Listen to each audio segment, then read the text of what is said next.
The crystal chandelier above my family's Christmas table suddenly feels like it's pressing down on my chest. My grandfather's question hangs in the air like a grenade with the pin pulled. Did you like the $2 million beachfront mansion I had your parents buy for you? Every face turns toward me. 35 years old, and I'm that invisible daughter again. The one who survived when my twin sister died at birth. The one my mother has quietly hated ever since the one my father has always seen as a threat to his inheritance. Grandpa, I say slowly, my wine glass trembling in my hand. I don't own any house. The silence that follows could shatter glass. My billionaire grandfather, the man who built an empire from nothing, goes perfectly still. Then his eyes sharp as surgical steel despite his 82 years shift to my father, to my mother. Their faces drain of color like someone pulled a plug. And in that moment, I realize my parents haven't just been stealing from me. They've been setting me up to take the fall for something catastrophic. What I don't know yet is that this Christmas dinner will expose a conspiracy 20 years in the making, one that cost a man his life, destroyed multiple families, and nearly killed my grandfather. Before this is over, I'll discover that my entire existence was collateral damage in my parents' war for control of a fortune they were never meant to have. My father's hand tightens around his fork. My mother's eyes flash with something that looks like panic or murder.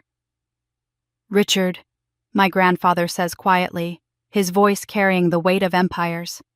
Where is my money? This is the story of how I went from the daughter they tried to erase to the woman who brought their entire world crashing down. My name is Nicole Gray. I'm 35 years old, and I've spent the last 15 years building a successful financial consulting practice in San Francisco. I'm the kind of person people trust with their money because I'm thorough, honest, and I don't make promises I can't keep. What I've never been good at is trusting my own family, a fact that's about to become devastatingly clear. The moment my grandfather asked that question about the beachfront mansion, I knew my carefully constructed Christmas composure was about to shatter. But let me back up because you need to understand what that dinner looked like before everything exploded. The Gray family mansion sits in Pacific Heights, one of those old money estates that looks like it belongs on a postcard. Tonight it glowed with the kind of Christmas magic that money can buy, a 12-foot Douglas fir in the corner of the dining room decorated by professionals who made sure every ornament was perfectly spaced, every light twinkling at just the right brightness. The scent of roasted turkey and herb stuffing filled the air, mixed with cinnamon from the candles my mother had positioned on every surface. Bing Crosby's voice drifted from speakers hidden somewhere in the crown. Molding singing about white Christmases and silver bells. It was perfect. It was always perfect. That was the problem. I sat in my usual spot at the far end of the table, tucked between Aunt Diane's husband, a man whose name I could never remember despite 30 years of Christmas dinners, and a second cousin who spent the entire meal scrolling through his phone under the table. This had been my position for as long as I could remember present, but peripheral included but ignored. The important seats, the ones near grandfather William at the head of the table, were occupied by my father Richard and my mother Margaret, with my younger sister Catherine, glowing beside them like she'd been lit from within. Catherine was telling some story about her gallery opening, her hands moving expressively, her laughter bright and musical. My father leaned in, hanging on every word. My mother beamed with pride. And I sipped my wine, watching this familiar performance with the detached interest of someone who'd seen it 1,000 times before. I'd learned long ago that this was my role in the Gray family drama, the reliable one, the competent one, the one who could be counted on to handle things quietly and never make a fuss. When grandfather needed help reviewing a contract, he'd call me. When there was a problem with the family trust paperwork, I'd sort it out. But at dinners like this, I was furniture. Useful, unobtrusive, forgettable. The only reason I came at all was sitting at the head of the table. William Gray, 82 years old, still sharp as a tack, despite the years still carrying himself with the quiet authority of a man who'd built a fortune from nothing. He was the only one who'd ever looked at me and seen something worth respecting. The only one who'd asked about my work, my opinions, my life as if they mattered. Tonight he'd been quieter than usual. I'd noticed him watching my father during dinner, his expression thoughtful in a way that made me uneasy. My grandfather had built his empire by being able to read people by knowing when the numbers didn't add up, even before he looked at the books. And he was looking at my father the way he used to look at business proposals that smelled wrong. That's when he asked the question. "I've been reviewing my accounts," William said, his voice cutting through Catherine's story and Bing Crosby's crooning with the precision of a surgeon's scalpel. He turned to my father with those sharp eyes that missed nothing. "What's the status on that $2 million beachfront property you purchased for Nicole?" The words hung in the air like someone had hit pause on the universe. My wine glass stopped halfway to my lips. $2 million. Beachfront property. For me. The words didn't make sense. Couldn't make sense because I would know if I owned property. I would know if my grandfather had given me $2 million for anything. I keep meticulous records. I review my financial statements monthly. I'm a financial consultant, for God's sake. But what struck me harder than the confusion was the way my parents reacted. If this had been a simple misunderstanding, if grandfather had confused me with Catherine or mixed up some investment details, my father would have gently corrected him. My mother would have smiled and clarified. Instead, they both went absolutely still. The kind of still that predators go when they're hoping you won't notice them. My father's face drained of color, going from his usual ruddy complexion to a shade that reminded me of old newspaper. My mother's hand, which had been reaching for her water glass, froze mid-air before slowly lowering back to the table. Her knuckles turned white as she gripped her napkin like it was the only thing keeping her from floating away. I'd been a financial consultant long enough to recognize that look. It wasn't surprise. It wasn't confusion. It was the look of people who'd been caught doing something they desperately hoped would never be discovered. Every person at that table was looking at me now, waiting for my response. The second cousin had even stopped scrolling through his phone. Catherine's bright smile had frozen on her face, confusion replacing the glow. Aunt Diane leaned forward slightly, sensing drama the way sharks sense blood. In that crystallized moment, I had a choice. I could smooth this over, make some joke about grandfather getting his wires crossed, promise to discuss it with him privately later. I could protect my parents from whatever embarrassment was coming. I could play my role reliable, unobtrusive. Nicole always making things easier for everyone else. But something in my father's terrified expression stopped me. Something in the way my mother's eyes were pleading with me silently to just let it go. They weren't confused. They knew exactly what grandfather was talking about, and they were praying I didn't. I set down my wine glass with careful precision and met my grandfather's eyes. My voice, when it came, was steady, despite my heart hammering against my ribs. "I don't own any house, grandfather," I said clearly, loud enough that everyone at the table heard every word. "I've never purchased any property." For a moment, nobody moved. Nobody breathed. Then my grandfather's gaze shifted from me to my father, and I watched something I'd never seen before, William Gray's expression hardening from curiosity into cold, certain knowledge. Decades of giving his son the benefit of the doubt.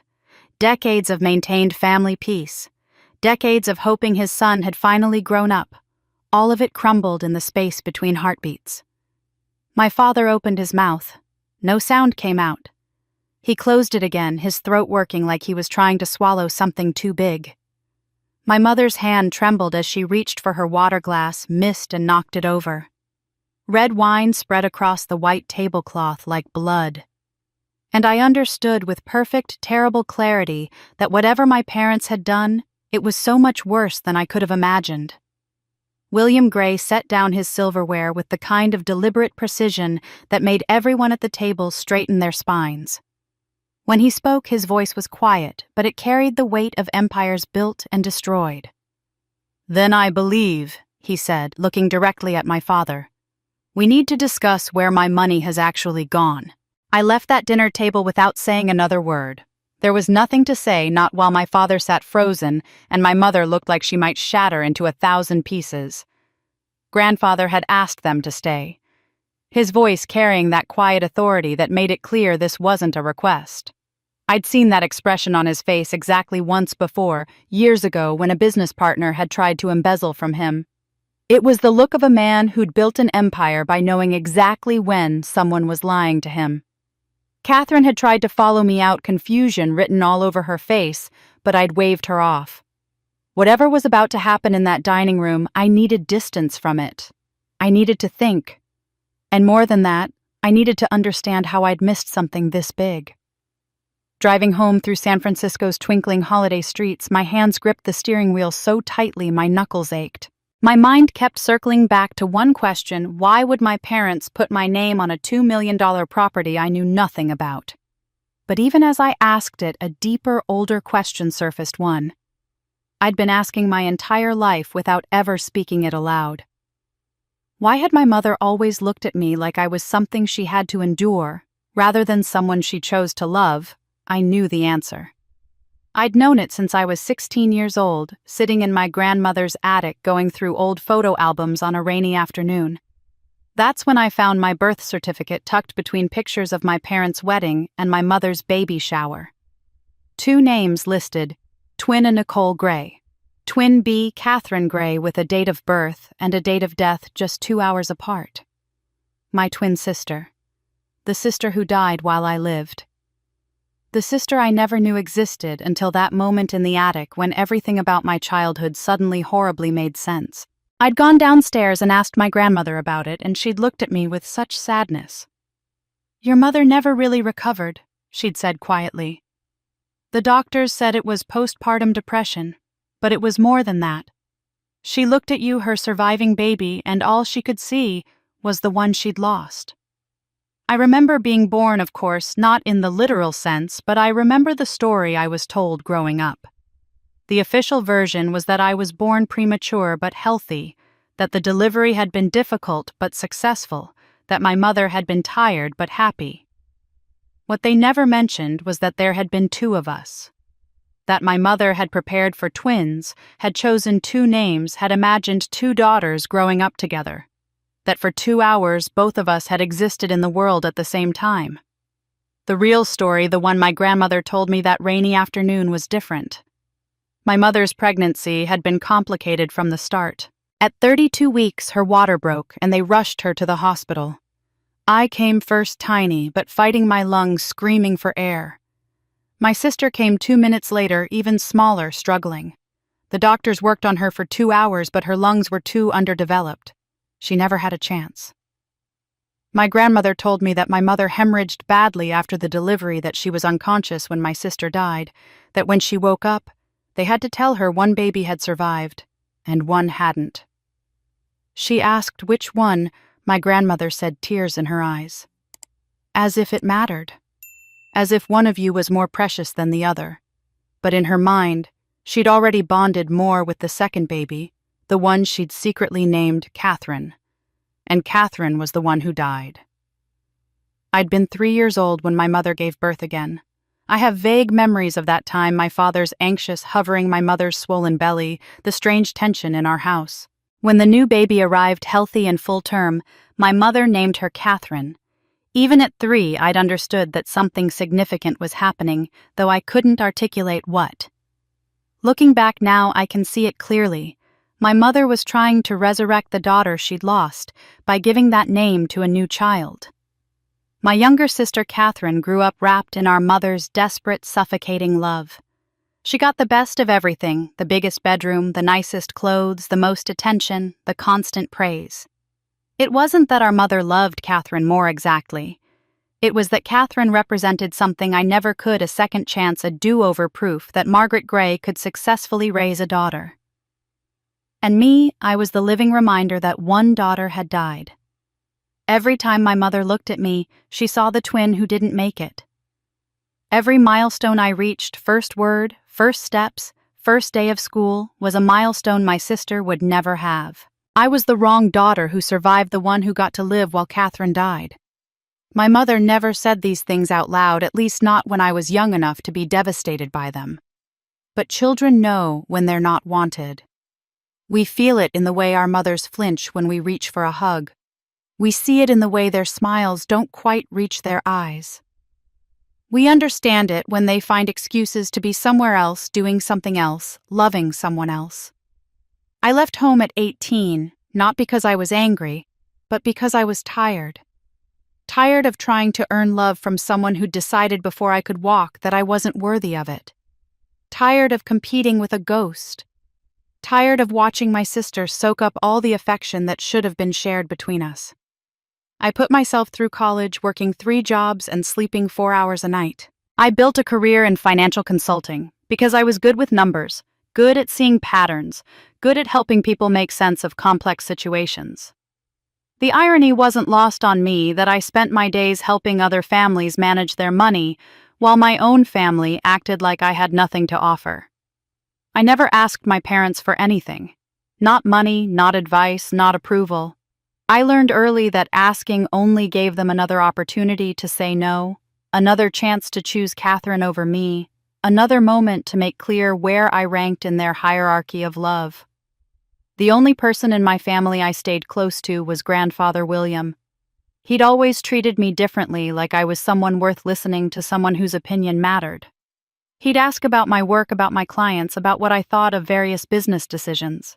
When I'd come home for holidays, he'd pull me aside and we'd talk about real things, market trends, economic policy, the ethics of wealth management. He saw me as competent, intelligent, valuable. He saw me as someone other than the daughter who should have died. What I didn't understand then, what I'm only beginning to understand now as I pull into my apartment building's garage, is that my grandfather's respect for me was the very thing that made my parents see me as a threat. Every time he praised my intelligence, my father felt his own inadequacy. Every time he asked my opinion instead of my father's, Richard's position as heir apparent felt less secure. My phone buzzes as I turn off the engine, a voicemail from a number I don't recognize. I tap play expecting a spam call, but instead I hear, "Ms. Gray, this is Jennifer Chen from the Fraud Prevention Department at Pacific Trust Bank. We need to discuss some unusual activity on the mortgage account opened in your name. Please call us back as soon as possible at..." My blood runs cold. Mortgage account. Opened in my name. The $2 million property. Whatever my parents have done, it's bigger than I thought. And it's about to get much, much worse. I sat in my car in the parking garage for 20 minutes after that voicemail ended, staring at my phone like it might suddenly tell me this was all a mistake. A mortgage account. In my name. That I knew nothing about. The words kept circling in my head, refusing to make sense. Finally, I forced myself to move. I went upstairs to my apartment, poured a glass of wine I didn't drink, and opened my laptop. If there was a mortgage account in my name, there had to be a trail. Documents I'd signed, applications I'd filled out, something I could trace back to a moment when I'd made a decision I couldn't remember making. My hands were shaking as I pulled up my email archive and started searching. Mortgage, property, loan, real estate. Nothing appeared that I didn't recognize, just the usual spam from realtors and mortgage companies fishing for business. Then the bank's voicemail played again in my head. Mortgage account opened 18 months ago. 18 months. June of last year. What had I been doing in June? The memory hit me like a physical blow. June. The hospital. My father's panicked phone call in the middle of a workday. "Nicole, you need to come to St. Francis Memorial right now. Dad had a TIA." A transient, ischemic attack, a mini-stroke. I'd dropped everything, canceled my afternoon meetings, and driven to the hospital with my heart in my throat, terrified that I was about to lose the one person in my family who'd ever really seen me. I found my father in the waiting room outside the ICU, looking genuinely worried. He'd grabbed my hand when I arrived, something he hadn't done since I was small. "The doctors say he's stable, but this is serious, Nicole. They're saying he needs to get his affairs in order, make sure everything's set up in case something happens." They'd let me see Grandfather William about an hour later. He was in a hospital bed, looking smaller and older than I'd ever seen him, an IV in his arm, and monitoring equipment beeping softly beside him. But his eyes were clear when he saw me, and he'd smiled. "There's my smart girl," he'd said, his voice a little slurred from whatever medication they'd given him. "Grandpa, you scared me." I'd told him, holding his hand, carefully aware of how fragile it felt. "I'm fine, sweetheart. Doctors are being overly cautious." He'd squeezed my hand. "But your father's right that I should have things properly arranged. I want you to hold my power of attorney. You're the only one I trust to make good decisions if something happens to me." I'd felt honored, moved even. My grandfather, who'd built a business empire through careful planning and shrewd judgment, was choosing me to be his representative. Not my father, his own son. Not my mother. Me. My father had appeared with a hospital notary about an hour later, carrying a folder of documents. "I had our attorney draw these up months ago," he'd explained. "Dad's been meaning to update his power of attorney anyway. Good timing, really, even if the circumstances aren't ideal." I should have read every word. That's what I tell clients all the time. Never sign anything you haven't read carefully, especially legal documents. But I was emotional, worried about my grandfather, and I trusted my father to have prepared appropriate documents. And Grandfather William had been lying right there in the hospital bed, confirming that he wanted this, that he trusted me. Richard had guided me through the pages with practiced efficiency. "Just initial here where it says you accept the responsibility. Sign here at the bottom. Date there. And here's the notary acknowledgement." The whole process took maybe 10 minutes. I'd driven home that night feeling grateful that Grandfather was okay, honored that he'd chosen me, and never once thinking to ask exactly what authority that power of attorney granted me. Now, sitting at my laptop, with the bank's voicemail still echoing in my head, I understood with perfect, horrible clarity what I'd missed. My father had prepared those documents. My father had controlled which pages I saw.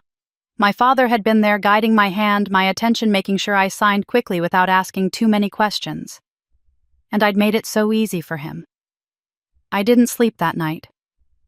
I sat at my kitchen table making lists, pulling files, reconstructing that hospital visit in my mind.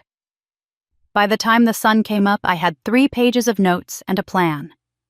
The first step was calling the bank back. Jennifer Chen from the Fraud Prevention Department answered on the second ring, and her voice was professional but kind as I explained who I was. "Ms. Gray, thank you for calling back so quickly. I need to walk you through what we're seeing on our end." What she told me over the next 20 minutes felt like standing in an avalanche. The original mortgage of $2.1 million had been approved 18 months ago, right after I'd signed that power of attorney. The application had included copies of my driver's license, my Social Security card, 2 years of my business tax returns showing healthy income from my consulting practice, bank statements proving my assets, and a credit report that showed excellent payment history. Everything appeared completely legitimate, Jennifer explained. "We had documentation showing that your father, Richard Gray, was acting on your behalf under a power of attorney to purchase investment property in Point Reyes. The POA was properly notarized, your financial information checked out, and frankly, Ms. Gray, your credit score and income qualified you for the loan easily." "But I never saw this property," I said, my voice sounding strange to my own ears. "I never chose it, never visited it, never discussed purchasing it." "The POA gave your father authority to execute real estate transactions on your behalf," Jennifer said carefully. "From a legal standpoint, his signature on the purchase documents was treated as equivalent to yours." My professional mind. The part of me that had spent 15 years analyzing financial documents and spotting irregularities began clicking through the implications. Richard had used the power of attorney, a document meant to protect my grandfather, to access my identity. He'd used my real financial information, my actual credit score, my legitimate business success, to secure a massive loan in my name. A loan I'd never authorized for a property I'd never seen that was now apparently worth less than what was borrowed against it. "You mentioned a refinancing request," I said. "Yes. Your father submitted an application 2 weeks ago for an additional $800,000 against the property. Our automated system flagged it because the new appraisal came in at 1.8 million, significantly lower than the purchase price. That's when we started our review and realized we'd never actually spoken directly with you. I thanked Jennifer, promised to come into the bank the next day with identification, and ended the call. Then I sat very still for a long moment, staring at the financial documents spread across my kitchen table.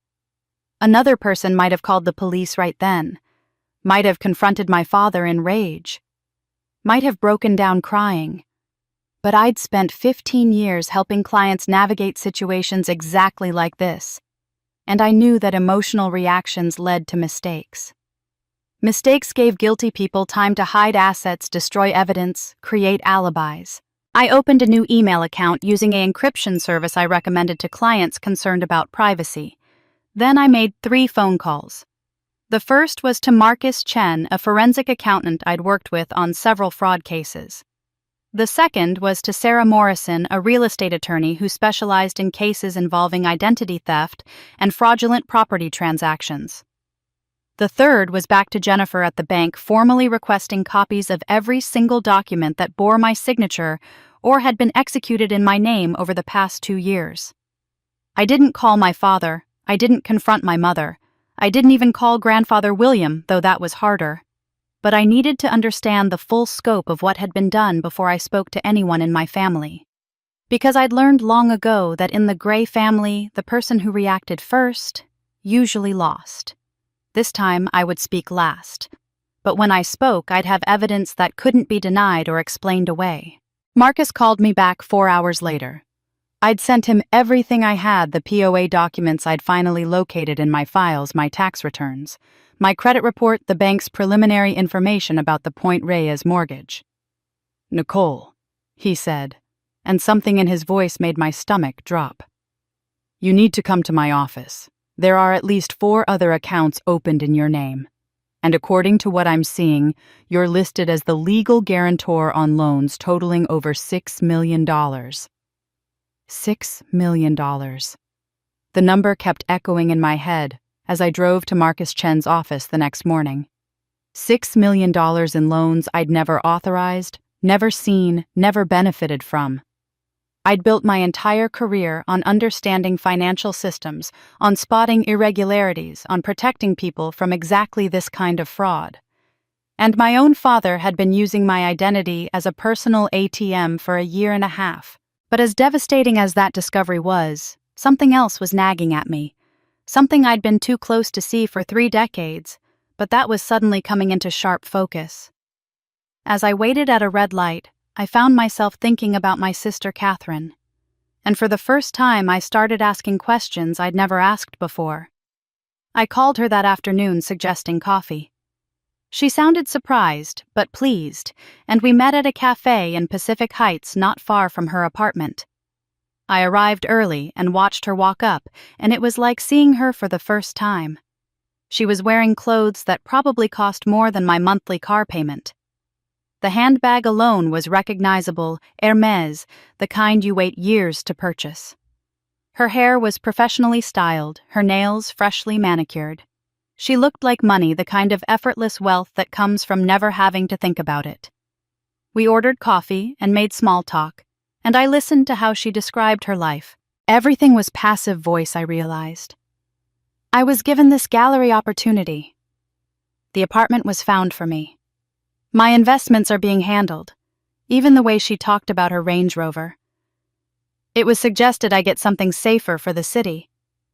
"Catherine," I said, trying to sound casual, "I've always wondered about the trust fund grandfather set up for you. How do you like managing it?" She looked at me blankly. "What trust fund?" "The one for your finances, the money you live on." "Oh, I don't manage anything like that," she said, waving her hand dismissively. "Mom and Dad take care of all that. They said it's easier that way, and honestly, I'm terrible with numbers. They just make sure I have what I need." I felt something cold settle in my stomach. "You don't know where your money comes from?" She laughed, but there was something uncertain in it.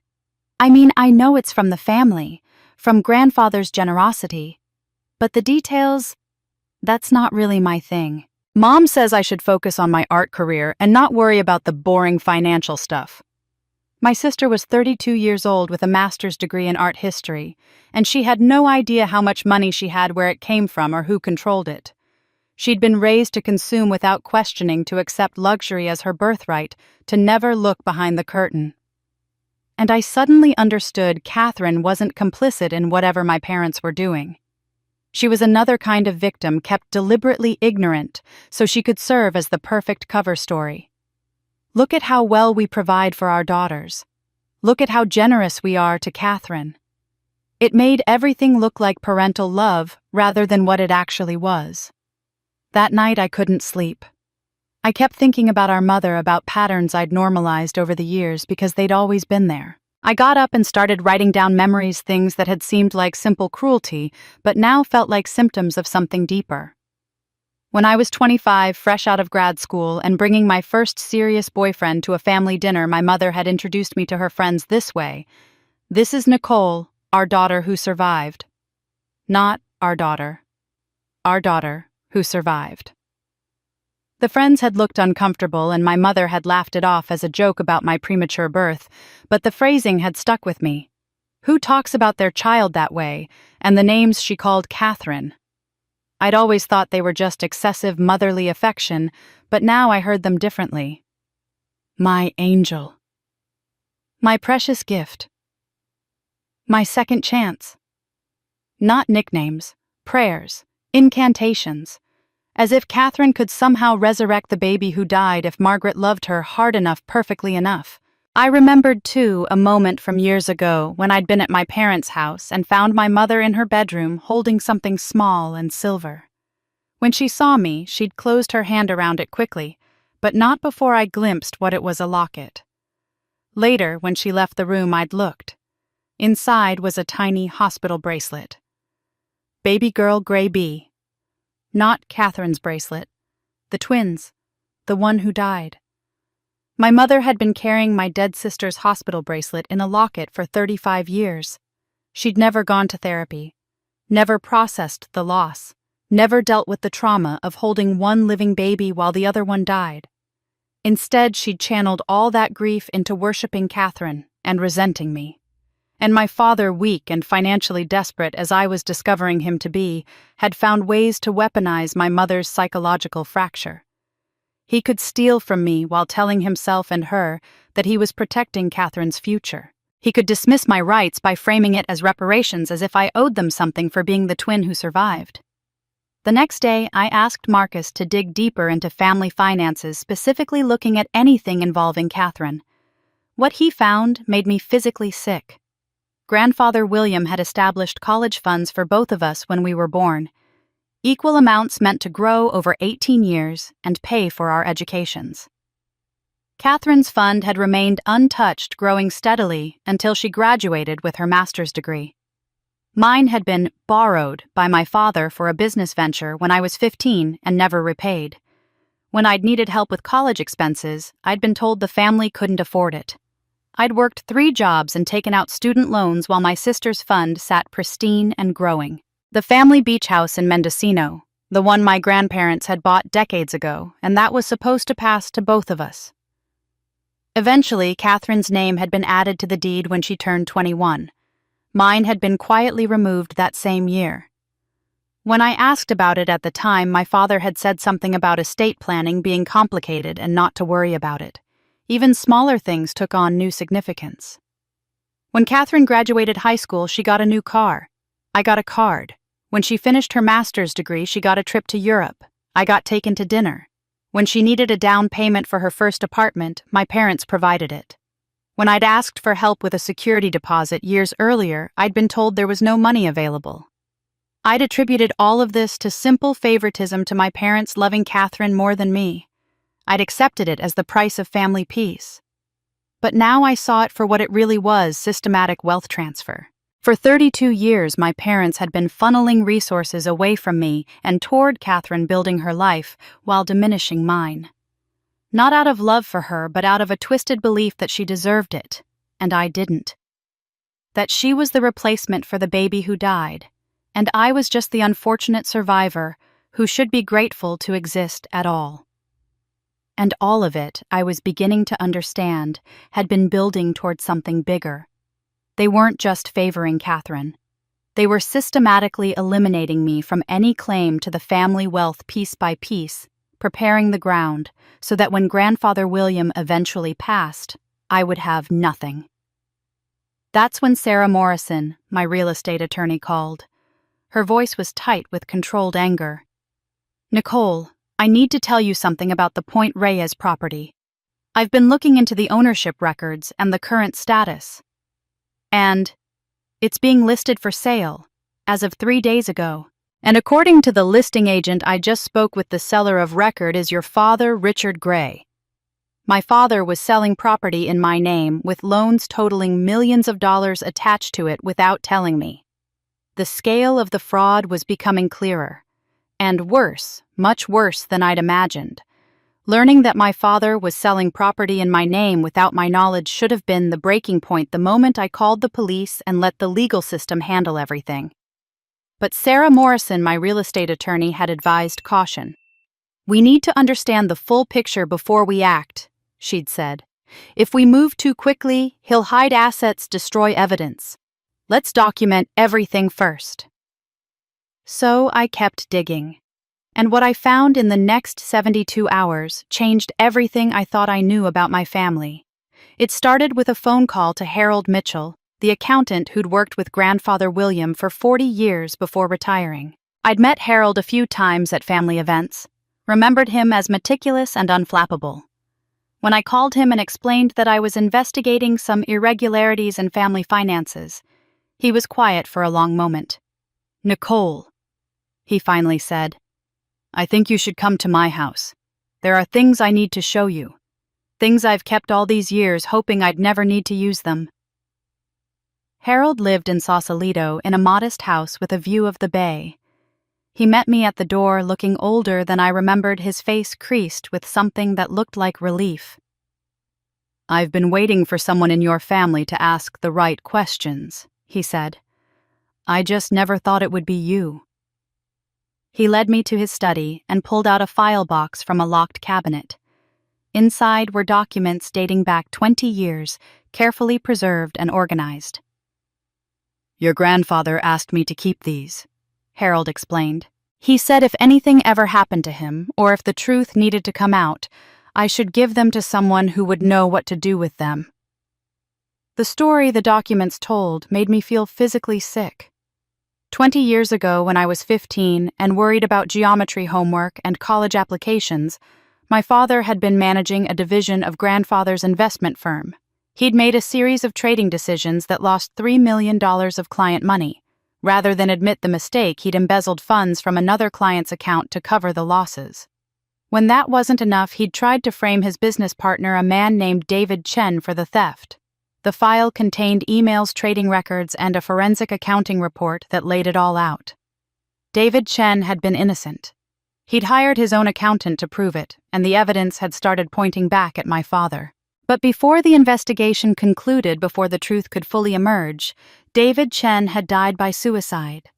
He'd left a note for his attorney declaring his innocence and saying he couldn't live with the professional ruin my father had engineered. "Your grandfather found out after Chen's death," Harold said quietly. "Chen's attorney came to him with evidence that proved Richard's guilt.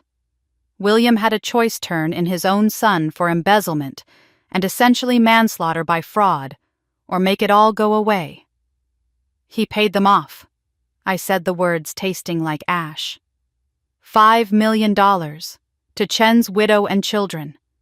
He also paid to settle the client accounts that Richard had raided. The whole thing cost him close to $8 million when it was done. But the price was higher than money.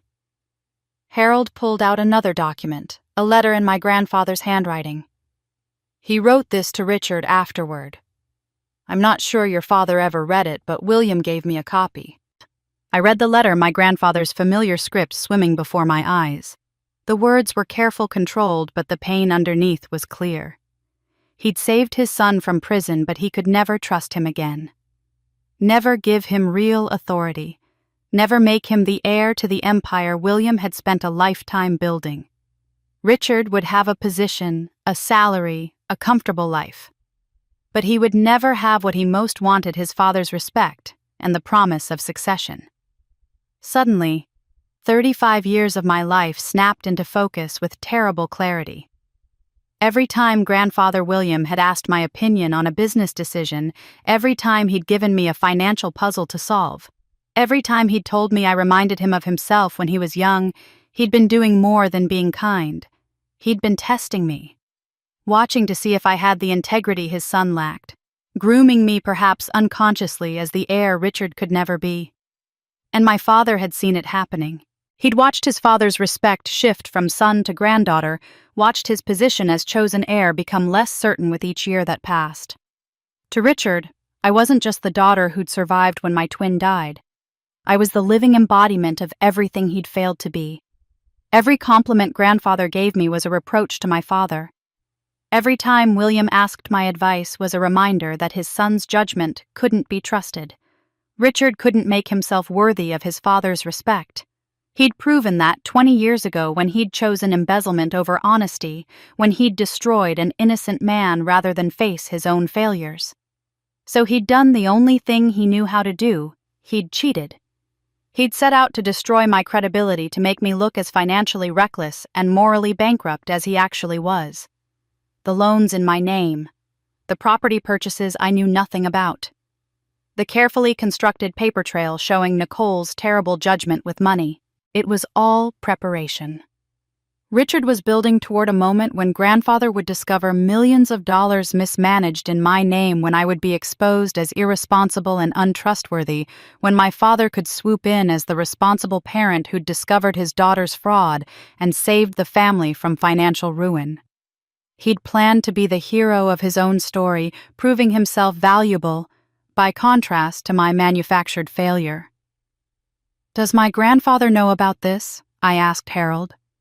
"About what my father's doing to me now?" Harold's expression was pained.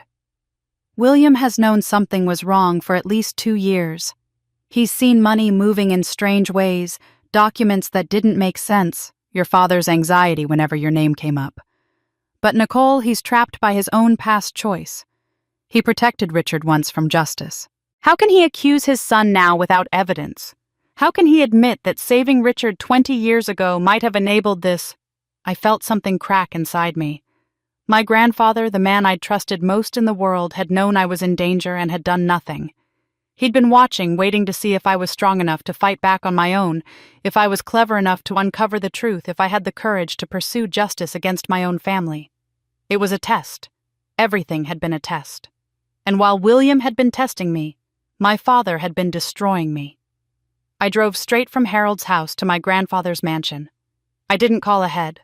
I just showed up and rang the bell, and when the housekeeper tried to say he was resting, I pushed past her. I found him in his study, the same study where he'd worked for 50 years, surrounded by the symbols of the empire he'd built. He looked up when I entered, and for the first time since I'd known him, I saw something in his eyes that looked like fear. "Nicole," he said quietly, "I've been expecting you." "Have you?" My voice was shaking. "Because I've just learned some very interesting things about my father, about David Chen, about choices you made 20 years ago, and about how long you've known that I'm being destroyed by the son you saved from prison." William's face went pale. He stood slowly, leaning on his desk. "There are things I need to tell you," he said. "Things I should have told you long ago." William's study looked exactly as it had for as long as I could remember. The same mahogany desk positioned to catch the afternoon light. The same floor-to-ceiling bookshelves crammed with law books and business texts. The same faint smell of old paper and leather, and the pipe tobacco he'd given up 20 years ago, but whose scent had somehow soaked into the wood itself. But today, something was different. The locked cabinet behind his desk stood open, and I could see it was full of file boxes and folders, decades of carefully preserved documents. "Sit down, Nicole," my grandfather said, gesturing to the leather chair across from his desk. His hand shook slightly as he moved. I'd never seen him shake before. I sat, my heart pounding, the anger I'd arrived with beginning to transform into something else. Fear, maybe. Or the terrible anticipation of finally understanding something I'd felt but never been able to name. After the David Chen situation, William began lowering himself slowly into his own chair. I made a decision that I've regretted every day since. I chose to protect my son from the consequences of what he'd done. I told myself it was mercy, that everyone deserves a second chance, that sending Richard to prison wouldn't bring David Chen back. But the truth is simpler, and worse. I was a coward. I couldn't bear the shame of having raised a son capable of destroying an innocent man to save himself. He pulled 3 thick folders from the cabinet and set them on the desk between us. I've kept records of everything. I couldn't destroy the evidence of Richard's patterns even as I was protecting him publicly. I told myself that someday, somehow, these records might matter. The first folder he pushed toward me contained the original forensic accounting report from the Chen case. I'd seen the summary that Harold showed me, but this was the full document, hundreds of pages of trading records, emails, and bank transfers that painted an undeniable picture of my father's guilt. Clipped to the back was a photocopy of David Chen's suicide note, and reading it made my eyes burn with tears for a man I'd never met. He'd written about his children, about how he couldn't live with the professional ruin my father had engineered, about how he hoped the truth would come out eventually and clear his name. The second folder was thicker, spanning 20 years. It documented every questionable transaction my father had made since the Chen case. None of them alone reached the threshold for legal action, but together they showed a pattern as clear as a fingerprint.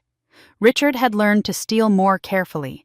He'd learned to structure things so he could claim misunderstanding or mistake. He'd learned to keep the amounts just small enough to avoid triggering audits. But he'd never stopped stealing. The third folder had my name on it. Inside were copies of the power of attorney I'd signed 18 months ago, along with my grandfather's handwritten notes in the margins. Scope too broad. Financial authority excessive. Should require co-signature. Why the urgency? I tried to warn you before you signed, William said, and his voice was heavy with regret. I called your cell phone that day, but Richard told me you were too upset about my condition to take calls. By the time I was clear-headed enough to review what you'd actually signed, it was too late. The documents were already filed. Something in his phrasing caught my attention. Clear-headed enough? He was quiet for a moment, and when he spoke, his voice was soft. I didn't have a TIA, Nicole. I had a colonoscopy. Routine screening. I was under sedation for the procedure when Richard called you and told you I'd had a mini-stroke. The words hit me like a physical blow. I'd rushed to the hospital, terrified I was going to lose him. I'd been emotional, worried, not thinking clearly. And that entire crisis had been manufactured. My father had weaponized my love for my grandfather, had used my fear of losing the one person in my family who'd ever really valued me to trick me into signing documents I would never have signed if I'd had time to think. He knew exactly what he was doing, I said, my voice barely above a whisper. Yes, Richard has always been good at exploiting people's emotions. It's his greatest talent and his greatest flaw. William pulled out another document, and I saw his hands were shaking more noticeably now. But there's something else you need to know. 3 months ago, I did have a real health scare. Atrial fibrillation. My heart went into an irregular rhythm, and they had to do a cardioversion to restore normal rhythm. My cardiologist was very clear I need to avoid stress. Another episode could trigger a major stroke. I felt cold. Dad knows this. He has access to my medical records. He's listed as my emergency contact and healthcare proxy on old paperwork I never thought to update. He knows that if he creates enough conflict, enough anxiety, my health could deteriorate to the point where he could legally take control. William reached into his desk drawer and pulled out a legal document. His hands were shaking badly now as he handed it to me. I intercepted this from my mailbox last week. Richard doesn't know I have it. It was a petition for emergency conservatorship filed with the probate court by Richard Gray. I read through it with growing horror. My father was claiming that William's atrial fibrillation indicated cognitive decline, that he was no longer competent to manage his own affairs, that he needed a conservator to protect him from making poor decisions in his compromised state. "If the court grants even a temporary conservatorship," William explained, "Richard will control everything: my bank accounts, my businesses, my ability to hire attorneys or modify my will. He'll have 30 days of absolute power before there's a full hearing to determine if it should be made permanent." The implications crashed over me like a wave. With William under conservatorship, Richard could do anything. He could freeze me out of any family support. He could eliminate me from the will. He could sell off assets to cover the fraudulent loans in my name. Most importantly, he could silence William's testimony about everything Richard had done both 20 years ago and now. "When is the hearing?" I asked. "2 weeks from today. I have 14 days to prove I'm competent and that Richard's petition is malicious. If I fail, or if I have another heart episode before the hearing, Richard wins everything." I looked at my grandfather, really looked at him, and saw how much older he'd become in the months since Christmas. The stress was already taking its toll. "We need to stop him," I said. "Yes, but we need to be smart about it. Richard can't know we're working together. He can't know I've given you these files. If he realizes we're building a case against him, he'll accelerate his timeline. He'll find a way to trigger another health crisis for me, or he'll move faster to destroy your credibility." William met my eyes. "You need to make him think he's winning. Make him confident. Let him believe you're confused and scared and don't know what to do. While I gather enough evidence to bury him." "Exactly." He closed the folders and pushed them toward me. "Take these. Hide them somewhere safe. And Nicole, I need you to understand something. I failed you. I saw what Richard was doing, and I told myself I was letting you prove yourself, testing your strength. But the truth is, I was paralyzed by my own guilt. I protected Richard once, and it destroyed a good man. I couldn't face that I might need to destroy my son to protect my granddaughter. I'm sorry. I'm so sorry." I took the folders, my mind already racing through strategies, timelines, legal options. "We'll fix this," I said. "Both of us. Together." I left through the back entrance of the house, the folders hidden in my large bag. But as I was walking down the hallway, I heard footsteps behind me. "Nicole." I turned. My father stood there, having just come from some other part of the house. He smiled at me, warm and paternal, the kind of smile that had fooled me for 35 years. "Good to see you checking in on Dad," he said. "We're all so worried about his health." I kept my expression neutral as I looked at my father in that hallway, the weight of William's files pressing against my side through the bag.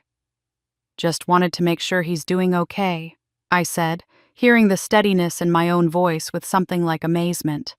"He seems tired." "The heart issue has been hard on him," Richard said, concern etched convincingly across his face. "But he's strong. He'll pull through." I nodded and left, knowing that every word he'd just spoken was calculated. He was reminding me of grandfather's vulnerability, establishing his narrative of decline, setting the stage for the conservatorship. And he had no idea I knew exactly what he was doing. But within 48 hours, I realized that while I'd been focused on gathering evidence against my father, he'd been executing an entirely different kind of attack. It started with small things, shifts in atmosphere, so subtle I almost missed them. I ran into Mrs. Patterson at the grocery store, a woman who'd been in my mother's bridge club for 20 years, who'd known me since I was in elementary school. She saw me in the produce section, and her eyes met mine for just a second, before she abruptly turned and walked the other way. When I rounded the corner, I saw her whispering urgently to another woman, both of them glancing in my direction. The next day, my colleague Jason mentioned casually over coffee that he'd heard some talk going around about me. "People are saying you're having financial difficulties," he said, looking uncomfortable. "I just wanted to check if you were okay, if you needed to take some time off or something." I'd stared at him. "I'm not having financial difficulties. Where did you hear that?" He'd shrugged clearly, wishing he hadn't brought it up. I don't know, just around. You know how this city is. Word travels. That evening, I found a voicemail from Aunt Diane, my father's sister. Her voice was syrupy with false concern. Sweetheart, your father mentioned you might be going through some difficulties. If you're having money problems, we're family. You can ask for help instead of other solutions that might make things worse. Call me if you need anything. The message was vague enough to seem innocent, but the implication was clear. Other solutions. As if I were doing something desperate or underhanded. As if questioning my parents about a property I didn't own was evidence of my own financial crisis rather than their fraud. I sat on my couch that night, listening to the voicemail 3 times, marveling at the precision of it. My parents weren't just defending themselves, they were launching a preemptive strike, poisoning the well of public opinion before I could tell my side of the story. And in San Francisco's tight-knit social circles where reputation was currency and family loyalty was considered sacred, the strategy was devastatingly effective. The full scope of my mother's campaign became clear 2 days later. I wasn't at the Bay Club's annual charity luncheon, but 3 different people sent me the same photo by the end of the day. My mother wearing an elegant cream suit that probably cost more than my monthly rent, dabbing at her eyes with a tissue while surrounded by concerned friends. The caption posted on the club's Instagram by an attendee read, "Our hearts go out to Margaret Gray handling such difficult family circumstances with such grace." Sarah Morrison. My attorney managed to obtain a recording of my mother's speech. I listened to it in my car, gripping the steering wheel so hard my knuckles went white. Margaret's voice was perfectly calibrated, trembling just enough to sound emotional, but not so much that she seemed out of control. We've always tried to treat both our daughters equally, even though... A significant pause, a slight catch in her voice. Even though circumstances made that complicated. When Richard and I bought Nicole that beautiful beach property in Point Reyes, it was our way of providing for her future, of showing her that she'd always have security, that we loved her despite. Another pause, this one longer. We never imagined she'd feel the need to question our love. We never imagined she'd misunderstand our generosity as something else. There wasn't a single specific accusation in the entire speech. Nothing I could point to as defamation. But the implications were devastating. Paranoid daughter, ungrateful child, parents who tried their best, family drama manufactured from nothing. And because the audience consisted of people who'd known my parents for decades and barely knew me, they believed every word. But my mother's emotional manipulation was only half the assault. My father was operating on a different front entirely, and his approach was more surgical. I found out about it when my supervisor, David Chen, called me into his office. His expression was troubled as he gestured for me to sit down. "Nicole, I need to ask you something, and I want you to be completely honest with me. Are you dealing with some kind of personal crisis, family issues that might be affecting your work?" "What, no?" "David, my work is fine. Where is this coming from?" He looked uncomfortable. "I got a call from Robert Hastings. He's on our board, and he mentioned that your father had reached out to him about concerns regarding your state of mind. He was very diplomatic about it, but the message was clear: your father is worried about you making poor decisions." Robert Hastings. A man who'd served on boards with my grandfather 40 years ago. A man my father played golf with quarterly and invited to charity events.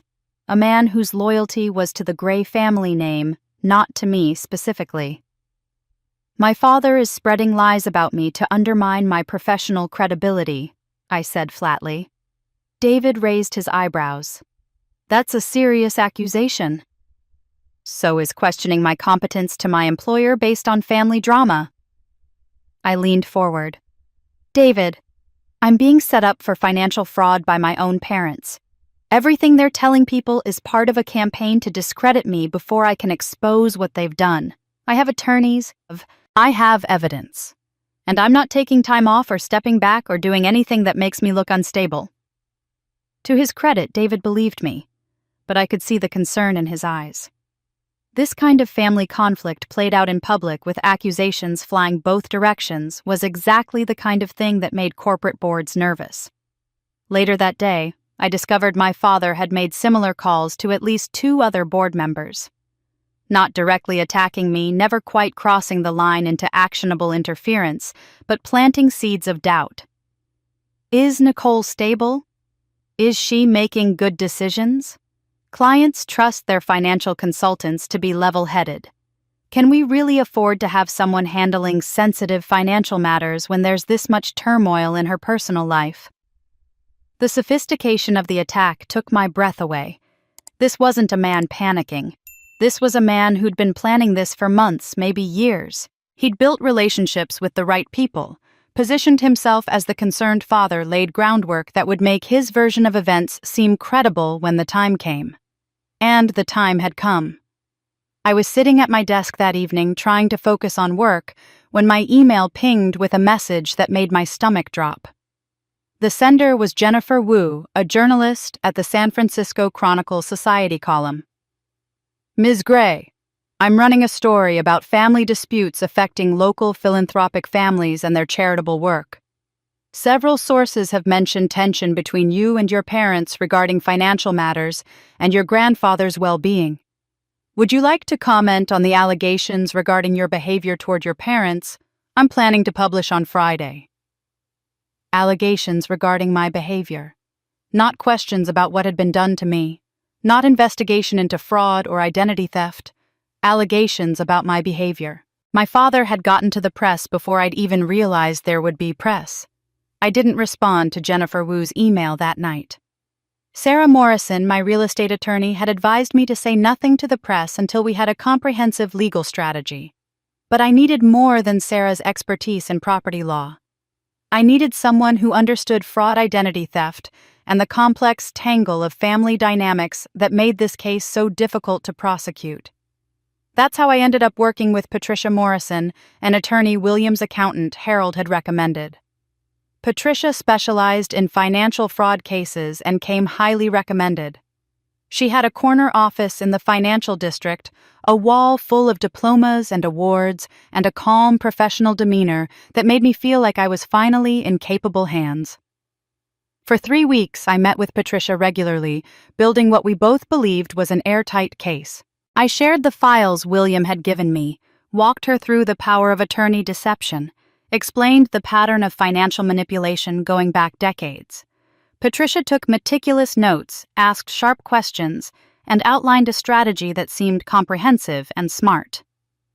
But then I started noticing something odd. Every move I planned seemed to be anticipated before I made it. When I told Patricia I was going to request specific financial records from Pacific Trust Bank, my father preemptively provided those exact documents to William 2 days later, accompanied by an email explaining they were part of routine account reconciliation. When I mentioned to Patricia that I was considering filing a police report, my mother called Aunt Diane that same evening to lament how heartbreaking it would be if family disagreements became criminal matters, a conversation that Diane immediately reported back to me with concern. The precision of Richard's countermoves couldn't be coincidence. He was moving too fast, anticipating too accurately. Someone was feeding him information about my legal strategy. I tested my theory carefully. During my next meeting with Patricia, I mentioned casually that I was planning to hire a private investigator to look into Richard's business dealings. "I've got an appointment scheduled for Tuesday morning," I said, watching her face. She'd nodded, made a note, asked if I'd already chosen an investigator. Monday evening, I had dinner with William. He mentioned almost in passing that Richard had called him that afternoon. "He's concerned you might waste money on unnecessary investigators," William said, meeting my eyes with an expression that told me he'd noticed the same pattern I had. "He wanted me to talk you out of it." I'd never scheduled any appointment with an investigator. It had been a test, and Patricia Morrison had failed it spectacularly. The betrayal stung more than it should have. I'd trusted her. I'd shared everything with her. And she'd been reporting my every move back to my father like I was a problem to be managed rather than a client to be protected. But I didn't confront her. Confrontation would only alert whoever was controlling her that I knew.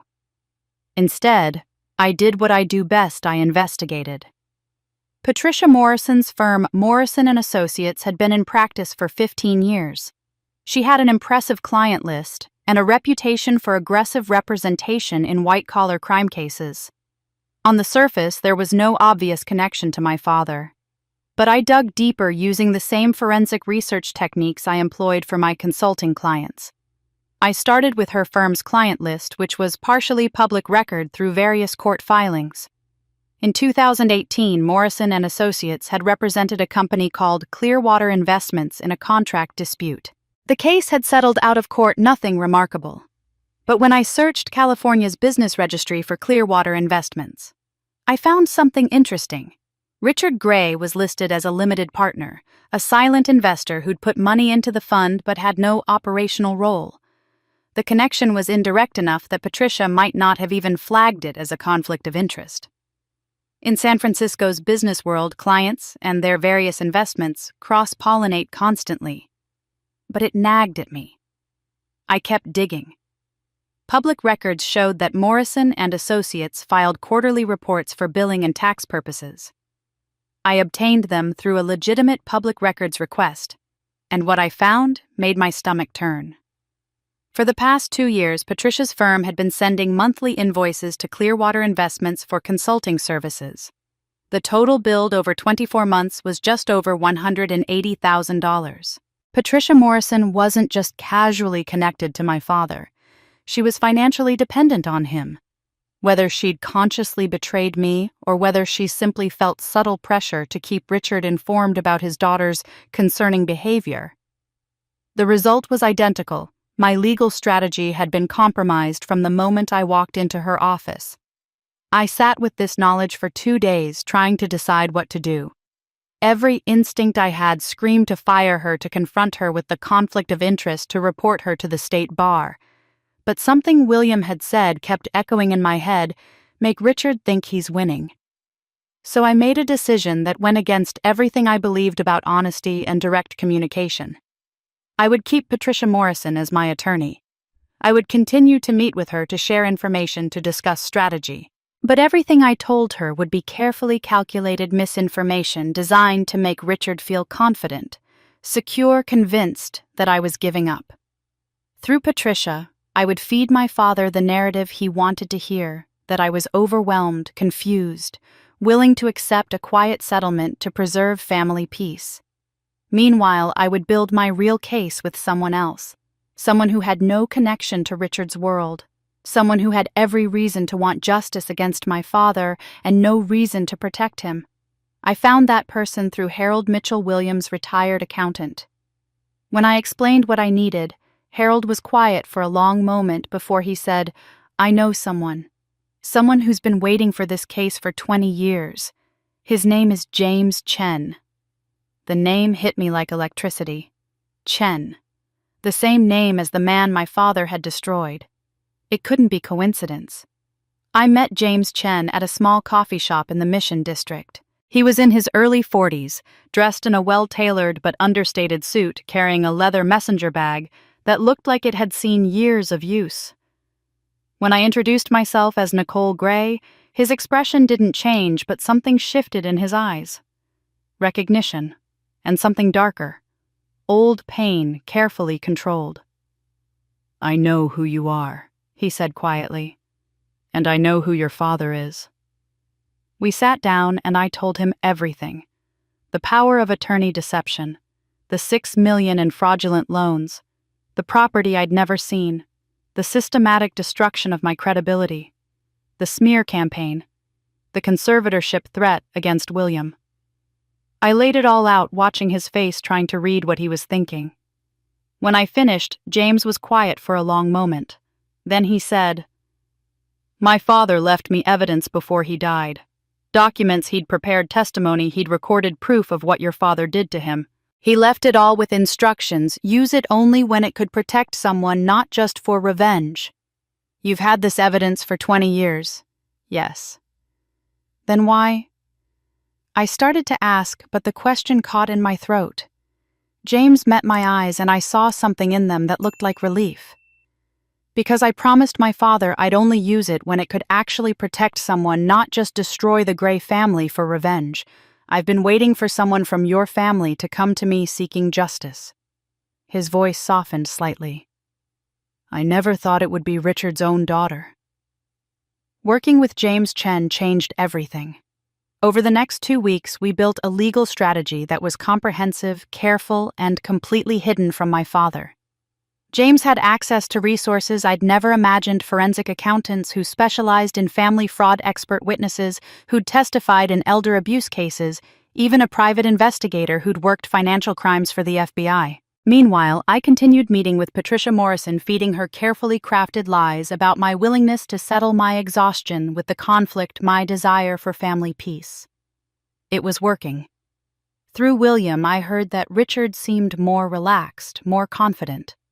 He'd stopped making preemptive moves to counter strategies I'd never actually planned. He believed he was winning. Then, everything fell apart on a Sunday morning in March. I arrived at William's house for our weekly breakfast to find the front door slightly ajar, which was unusual. Maria, the housekeeper, always kept things locked and orderly. I pushed the door open and immediately heard something that made my blood run cold: raised voices coming from William's study. Shouting, actually. In the Gray family, we didn't shout. We didn't raise our voices. We maintained controlled civil tones even when we hated each other. It was one of our unbreakable rules. But someone was breaking that rule now. I moved quickly down the hallway, my heart pounding. Through the heavy oak door of the study, I could hear my father's voice, louder than I'd ever heard it, cracking with something that sounded like panic. You gave Nicole files about David Chen after everything we agreed to. You're betraying me for her. William's voice was quieter, measured, but I could hear the steel underneath. I didn't betray you, Richard. I protected you for 20 years. But I won't help you destroy an innocent person, especially not my granddaughter, to cover your current mistakes.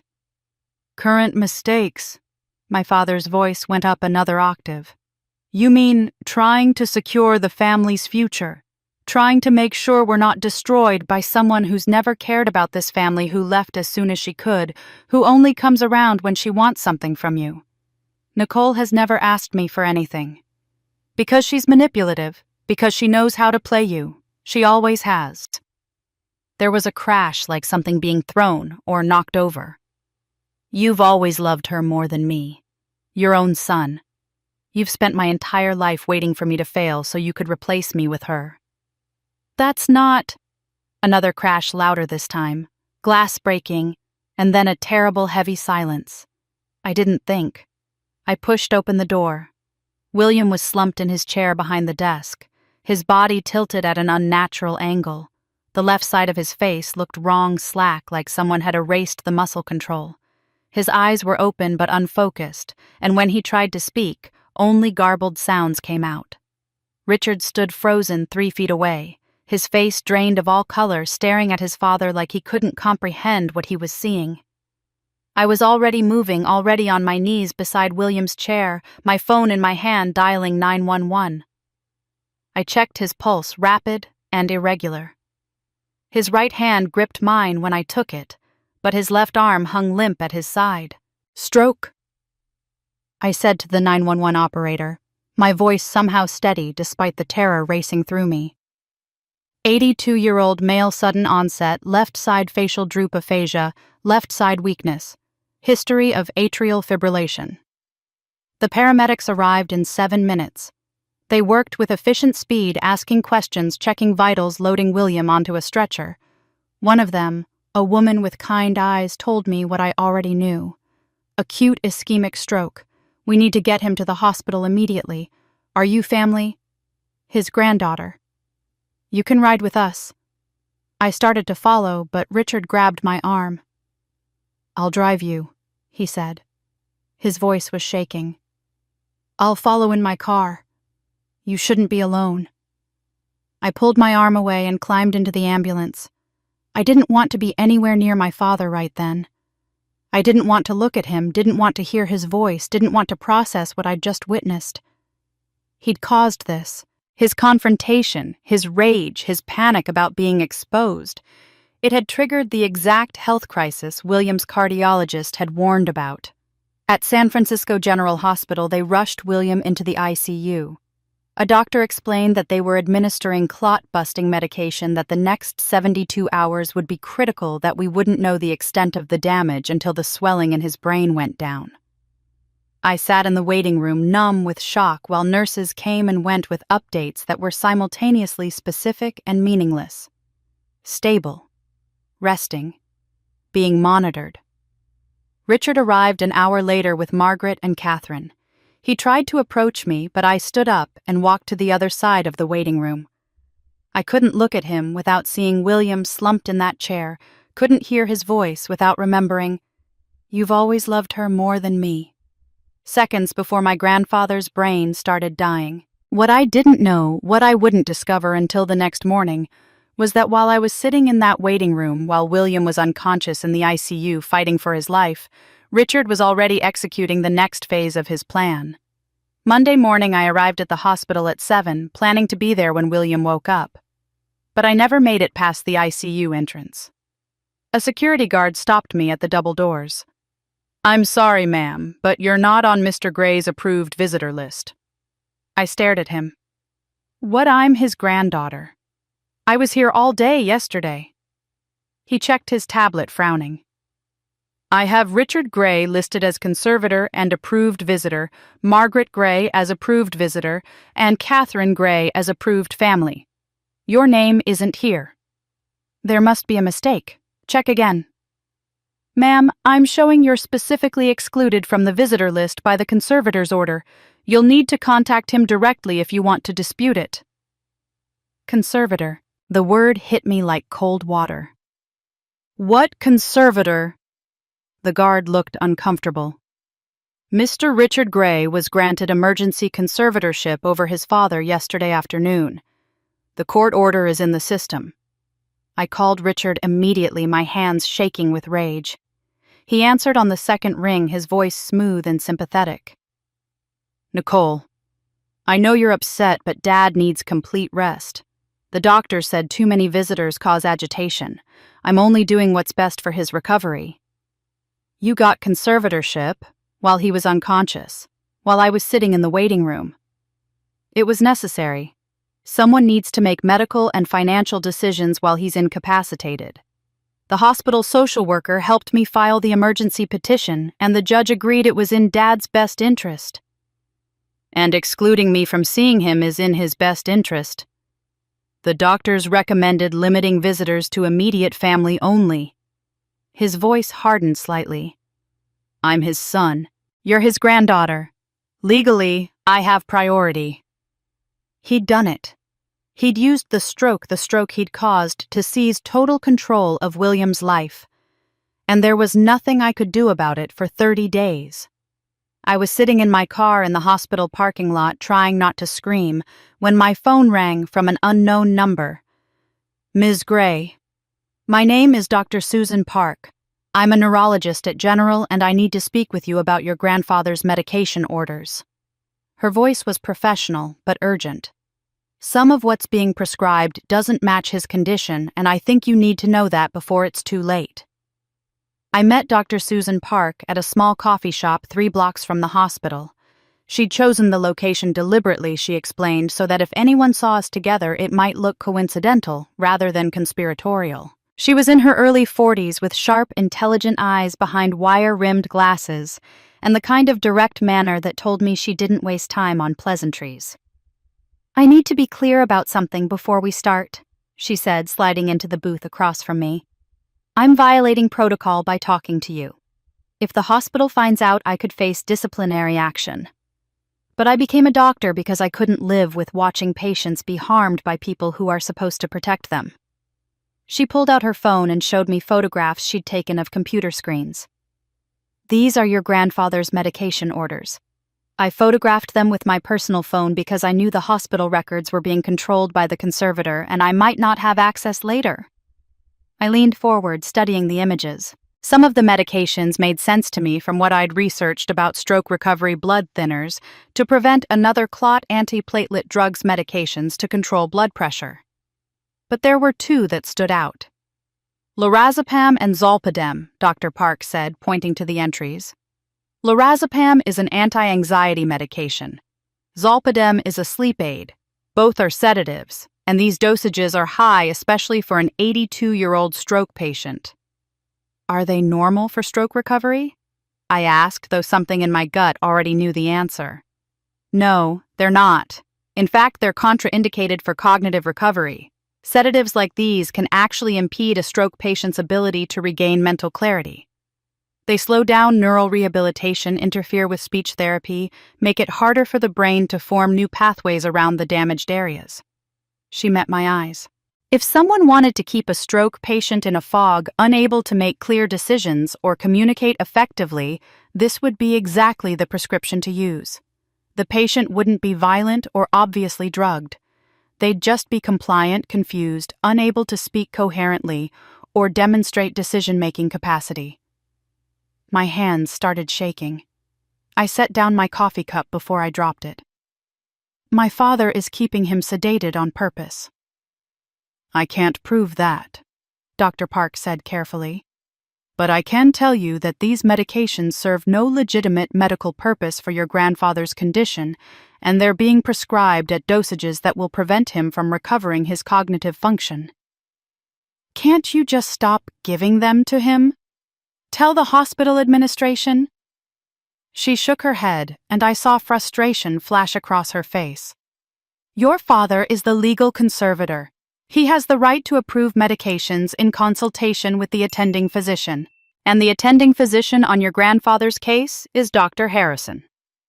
I don't know who that is.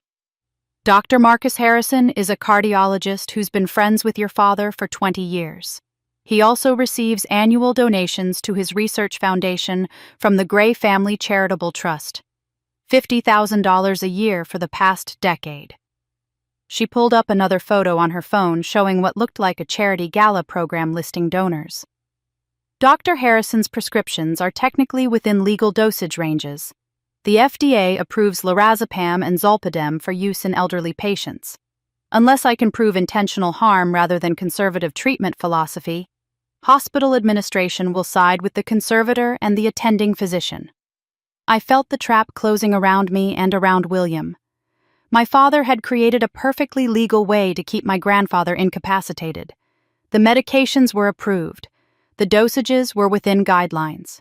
The doctor prescribing them had financial ties to the family, but could claim he was using his professional judgment. And Richard, as conservator, had the legal authority to approve it all. How do I fight this? I asked. There has to be something. Fighting it directly is almost impossible. You'd need to prove you have legal standing to challenge medical decisions, which you don't, as long as Richard is conservator. You'd need to prove Dr. Harrison's prescriptions constitute malpractice, which is nearly impossible when dosages are within FDA guidelines. And you'd need to convince a judge that Richard specifically requested these medications to keep William incapacitated, which requires proof of intent. So there's nothing I can do. I didn't say that. Dr. Park leaned forward, lowering her voice, even though the coffee shop was nearly empty. The conservatorship hearing is in 28 days. At that hearing, the judge will determine whether to make Richard's conservatorship permanent or restore William's independence. The judge will want medical testimony about William's cognitive state. If your grandfather is still heavily sedated at that hearing, still unable to speak clearly or demonstrate that he can make his own decisions, the conservatorship becomes permanent. But if he's lucid, if he can speak clearly and tell the judge directly that he doesn't want Richard as his conservator, that he's capable of managing his own affairs, then the judge will have to take that into account. She pulled out a small notebook and started writing. Here's what I can do. I can gradually reduce the dosages of lorazepam and zolpidem in the computer system, documenting it as tapering for tolerance issues. That's a legitimate medical practice, happens all the time when patients develop tolerance to sedatives. Dr. Harrison won't question it because it's standard protocol. Richard won't notice because the change will be gradual. How long will it take to get the medications out of his system? If I start tapering today and we're careful about the rate of reduction, I can have him completely off the sedatives about a week before the hearing. That gives his brain time to clear, time to start recovering cognitive function, time to practice speaking and demonstrating competence. And Richard won't notice his father is getting better. I can control the visiting schedule. Keep Richard's visits short, scheduled for times when your grandfather is still groggy from other medications or therapy. But Nicole, you need to understand something. I can give William his mind back, but you have to give him the weapons to fight with once he's clear-headed. You need evidence of Richard's fraud. You need proof of the conflicts of interest. You need witnesses who can testify about Richard's real motivations. Can you get all that in 28 days? I thought about James Chen, about the evidence he'd been holding for 20 years, about the files William had given me, about the pattern of fraud I'd been documenting. Yes, I said, I can get it. Then we have a chance. But Nicole, if Richard figures out what we're doing, he'll move faster. He might increase the medication dosages, or he might find some other way to keep William from testifying. We can't let him know we're coming.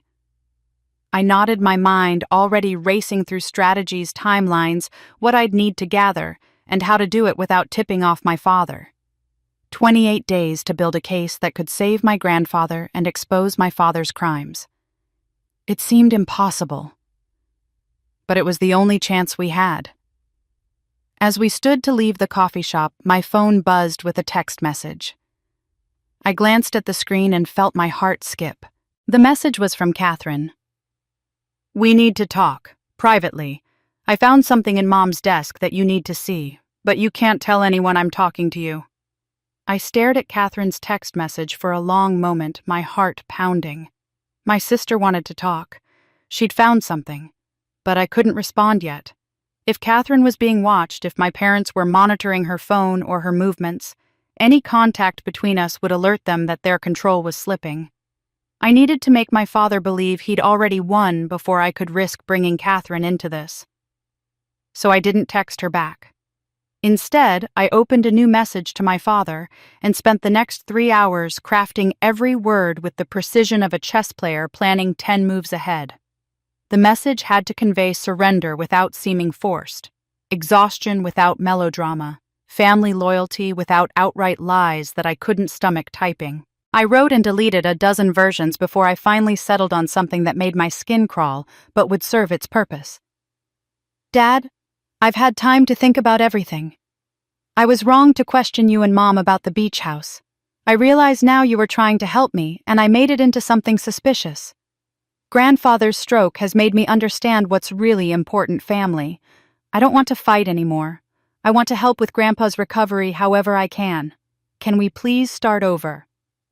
I sent it through Patricia Morrison, my compromised attorney, knowing she'd forward it to Richard within minutes and that he'd see it as validation that his smear campaign had worked, that his daughter had finally broken under the pressure. He responded in less than an hour, and I could feel his relief radiating through the screen. Sweetheart, I'm so glad you've come to your senses. Of course we can start over. Family is everything. Let's have dinner tomorrow and discuss how you can help with Dad's care. Sweetheart. He hadn't called me that since I was 12 years old. The false endearment made my stomach turn, but I responded with warm agreement, even adding a heart emoji that felt like swallowing glass. The next evening, I sat across from my parents at their favorite restaurant and performed the role of the defeated daughter. I apologized for causing stress during such a difficult time. I asked questions about grandfather's care that made me sound concerned but helpless. I let Margaret pat my hand and tell me that families who love each other forgive each other. I let Richard explain in that patronizing tone he'd perfected how the beach house purchase had been complicated financial planning that I'd misunderstood. And while I performed this charade, I was gathering evidence. I'd bought a small recording device that looked like a pen, the kind that James Chen had recommended. California is a one-party consent state for recordings, which meant I could legally record any conversation I was part of. so I guided the dinner conversation toward topics that would serve me later. "I feel so bad about the beach house misunderstanding," I said, my voice small and apologetic. "Can you explain again how the financing worked? I want to understand so I can manage it properly going forward." Richard, believing I was finally taking interest in my property, explained the loan structure in detail. How he'd used the power of attorney to secure financing. How he'd chosen Point Reyes because it was a good investment. How the property was in my name, but he'd been managing it for me because I was too busy with work to handle real estate decisions. Every word was recorded, every admission captured, every lie preserved for the legal case James Chen was building. Over the following weeks, I attended Sunday dinners at my parents' house, playing the role of the grateful daughter who'd learned her lesson. And while Margaret was in the kitchen or Richard was on a phone call, I photographed documents left on the desk in his study. Bank statements, property deeds, trust documents. I memorized names mentioned in Richard's phone calls and later researched them with James, mapping out a network of complicit professionals that made my father's fraud possible. I was mining my family's trust in my apparent defeat for every piece of evidence that would destroy them. The hardest part was the hospital visits. Richard, magnanimous in victory, decided to allow me supervised access to William. 30 minutes at a time, always with Richard or Margaret present, always under their watchful eyes. I played my role perfectly. The concerned but helpless granddaughter sitting beside William's bed holding his hand, reading him news articles about the stock market and local politics in a cheerful voice that made me want to scream.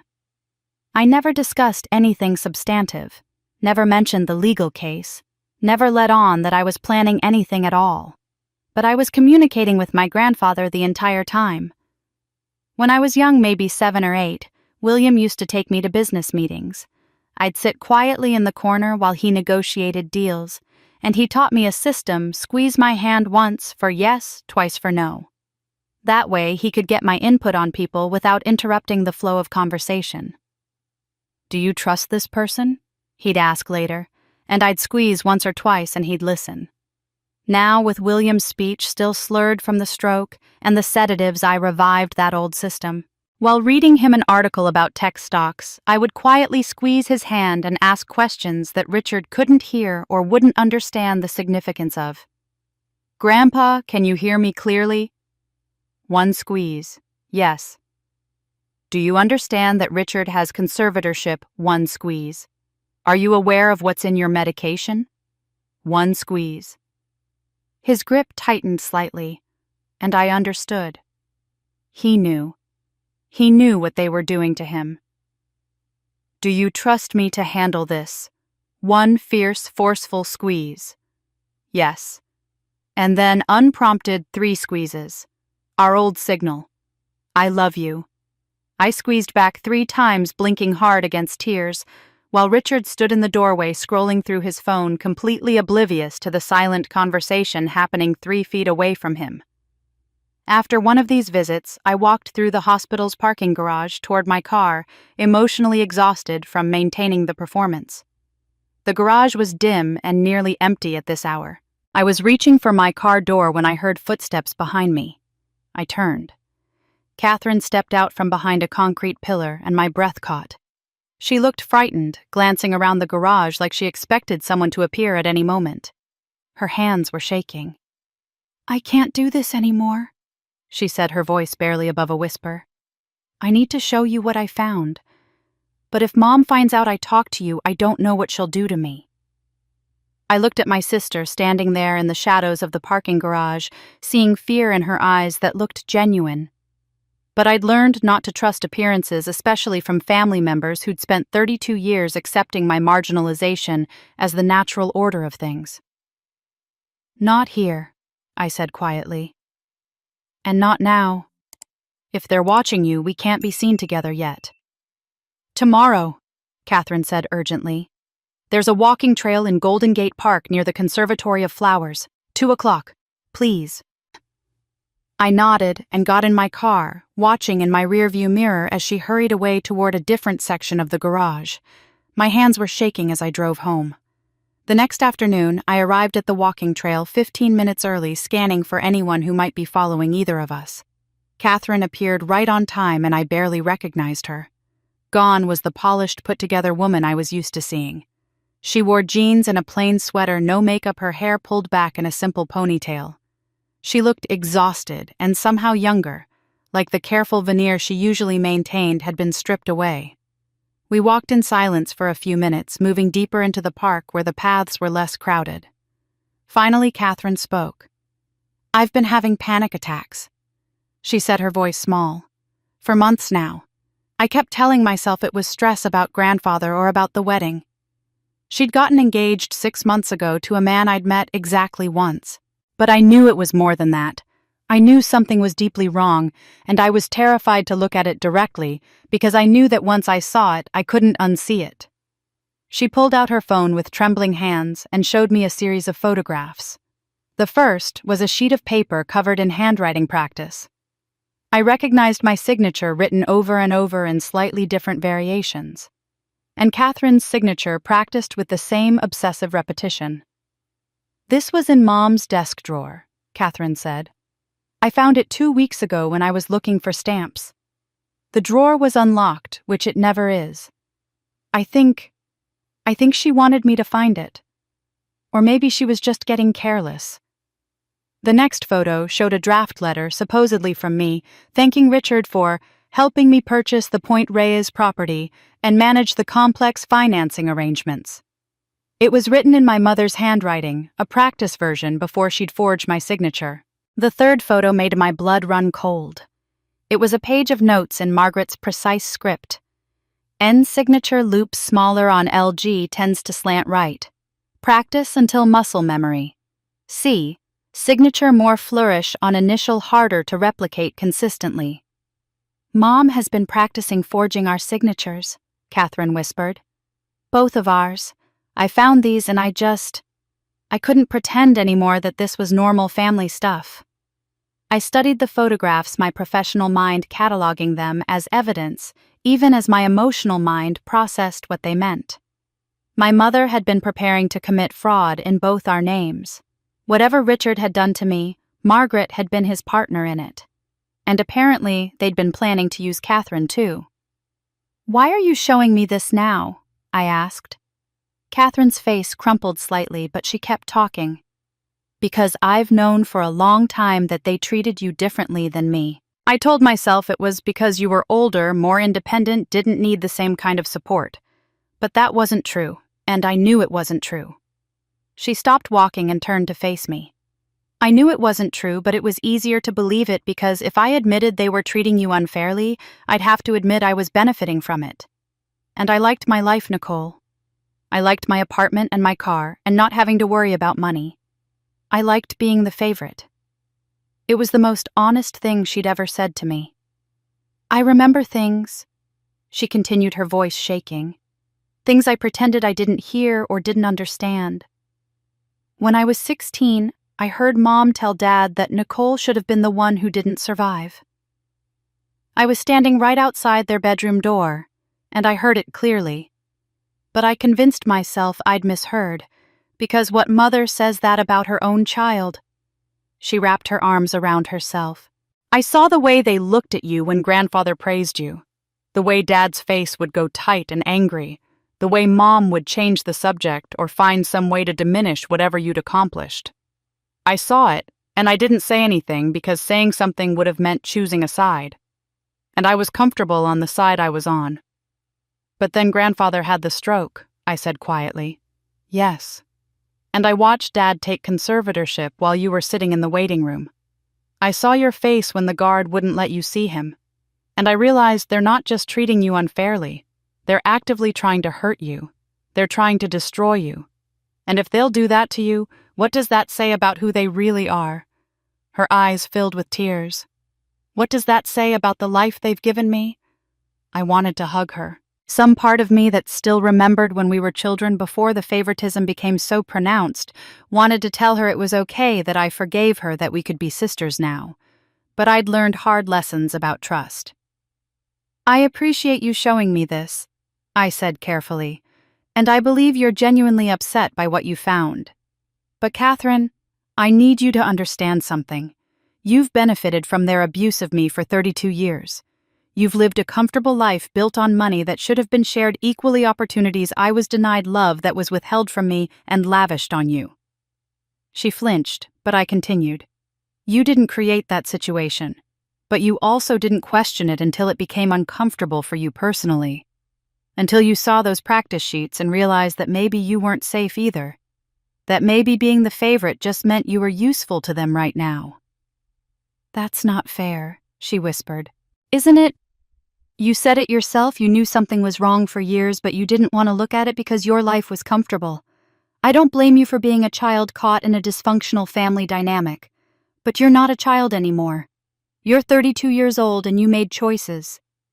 Catherine was crying now, and I felt something soften in my chest despite myself. "If you want to help me now, I'm grateful," I said more gently. "But I won't lie to you and pretend we're suddenly close sisters. You're going to have to decide who you want to be in this situation, not because of me, but because of your own values. And that decision has to cost you something, Catherine. Real change always does." She wiped her eyes, and I saw something shift in her expression. A kind of recognition, maybe, that being the favorite had actually been a prison of its own kind. "There's more," she said through her tears. "I've been recording Mom and Dad's conversations when they don't know I'm listening. I didn't know what else to do. Do you want to hear what they said about you yesterday?" Catherine pulled out her phone again, this time opening a voice recording app. "I started recording them 3 days ago. After I found those practice sheets, I couldn't stop thinking about what else they might be planning. So when they thought I was upstairs or out, I'd leave my phone recording in Dad's study." She was about to press play when my own phone buzzed. A notification that I had a certified letter waiting at my apartment office. Something about the timing made my stomach drop. "I need to go," I told Catherine. "Send me those recordings. Use a new email address, not your regular one. And Catherine, be careful. If they figure out you're helping me, I don't know what they'll do." The fear in her eyes told me she'd already thought of that. I drove straight home, and the certified letter was waiting for me as expected. The return address was from the San Mateo County Probate Court. My hands were shaking as I signed for it and took it upstairs to my apartment. Inside was a petition that made my blood run cold. Richard Gray was seeking conservatorship over me. The document was 30 pages long, professionally prepared, and devastatingly comprehensive. I forced myself to read every word, even as rage and disbelief made it hard to focus. Richard claimed I was unable to properly manage my financial affairs and has exhibited concerning behaviors indicating diminished capacity. The petition was masterfully constructed, weaving lies around tiny kernels of truth in a way that made me seem genuinely unstable to anyone who didn't know the full context. He claimed I'd made wild accusations about family finances without basis. Technically true that I'd made accusations. Completely false that they were baseless. He claimed I'd been terminated from employment due to erratic behavior. I hadn't been terminated. I'd requested family leave to deal with William's health crisis. But Richard had somehow obtained my HR paperwork and twisted it to make it sound like my firm had concerns about my mental state. He claimed I was socially isolated and estranged from family support systems. True, but only because they'd systematically isolated me through their smear campaign. He framed it as evidence of paranoia rather than the logical result of their abuse. But the most damning part came near the end, a declaration from a psychologist named Dr. Marcus Brennan stating that he'd evaluated me and found possible paranoid features and difficulty distinguishing perception from reality. I had never met Dr. Marcus Brennan in my life. I read his declaration 3 times feeling sick. Here was a licensed psychologist signing under penalty of perjury claiming he'd conducted a clinical evaluation of me and found evidence of mental illness. It was completely fabricated, but it looked official, professional, credible.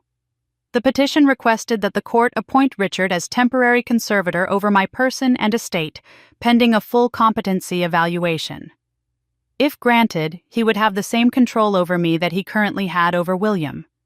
He could access my bank accounts, control my assets, make medical decisions for me, even determine where I was allowed to live. The hearing was scheduled for 2 weeks from now. I noticed the petition used emergency procedures, the kind meant for situations where someone is genuinely in crisis and needs immediate intervention. Richard had even included a proposed care plan detailing how I would be helped through residential treatment and medication management. The implications were terrifying. He could have me committed to a facility. He could authorize medications that would keep me sedated. He could make me disappear legally and completely while he finished whatever he was planning. Margaret had submitted a declaration, too, stating she'd witnessed Nicole's mental deterioration with heartbreak and supported the conservatorship for her own protection. She described me as paranoid, erratic, making wild claims about family members unable to maintain stable relationships. I called James Chen immediately. "They're trying to do to you what they did to your grandfather," he said after reading through the petition I'd emailed him. "Discredit the whistleblower by questioning their mental stability. It's actually a common tactic in financial fraud cases. The problem is, it's hard to defend against, because any emotional reaction to the accusations gets used as proof you're unstable. But showing no emotion gets framed as flat affect or dissociation. So what do? We fight it strategically." I could hear him typing.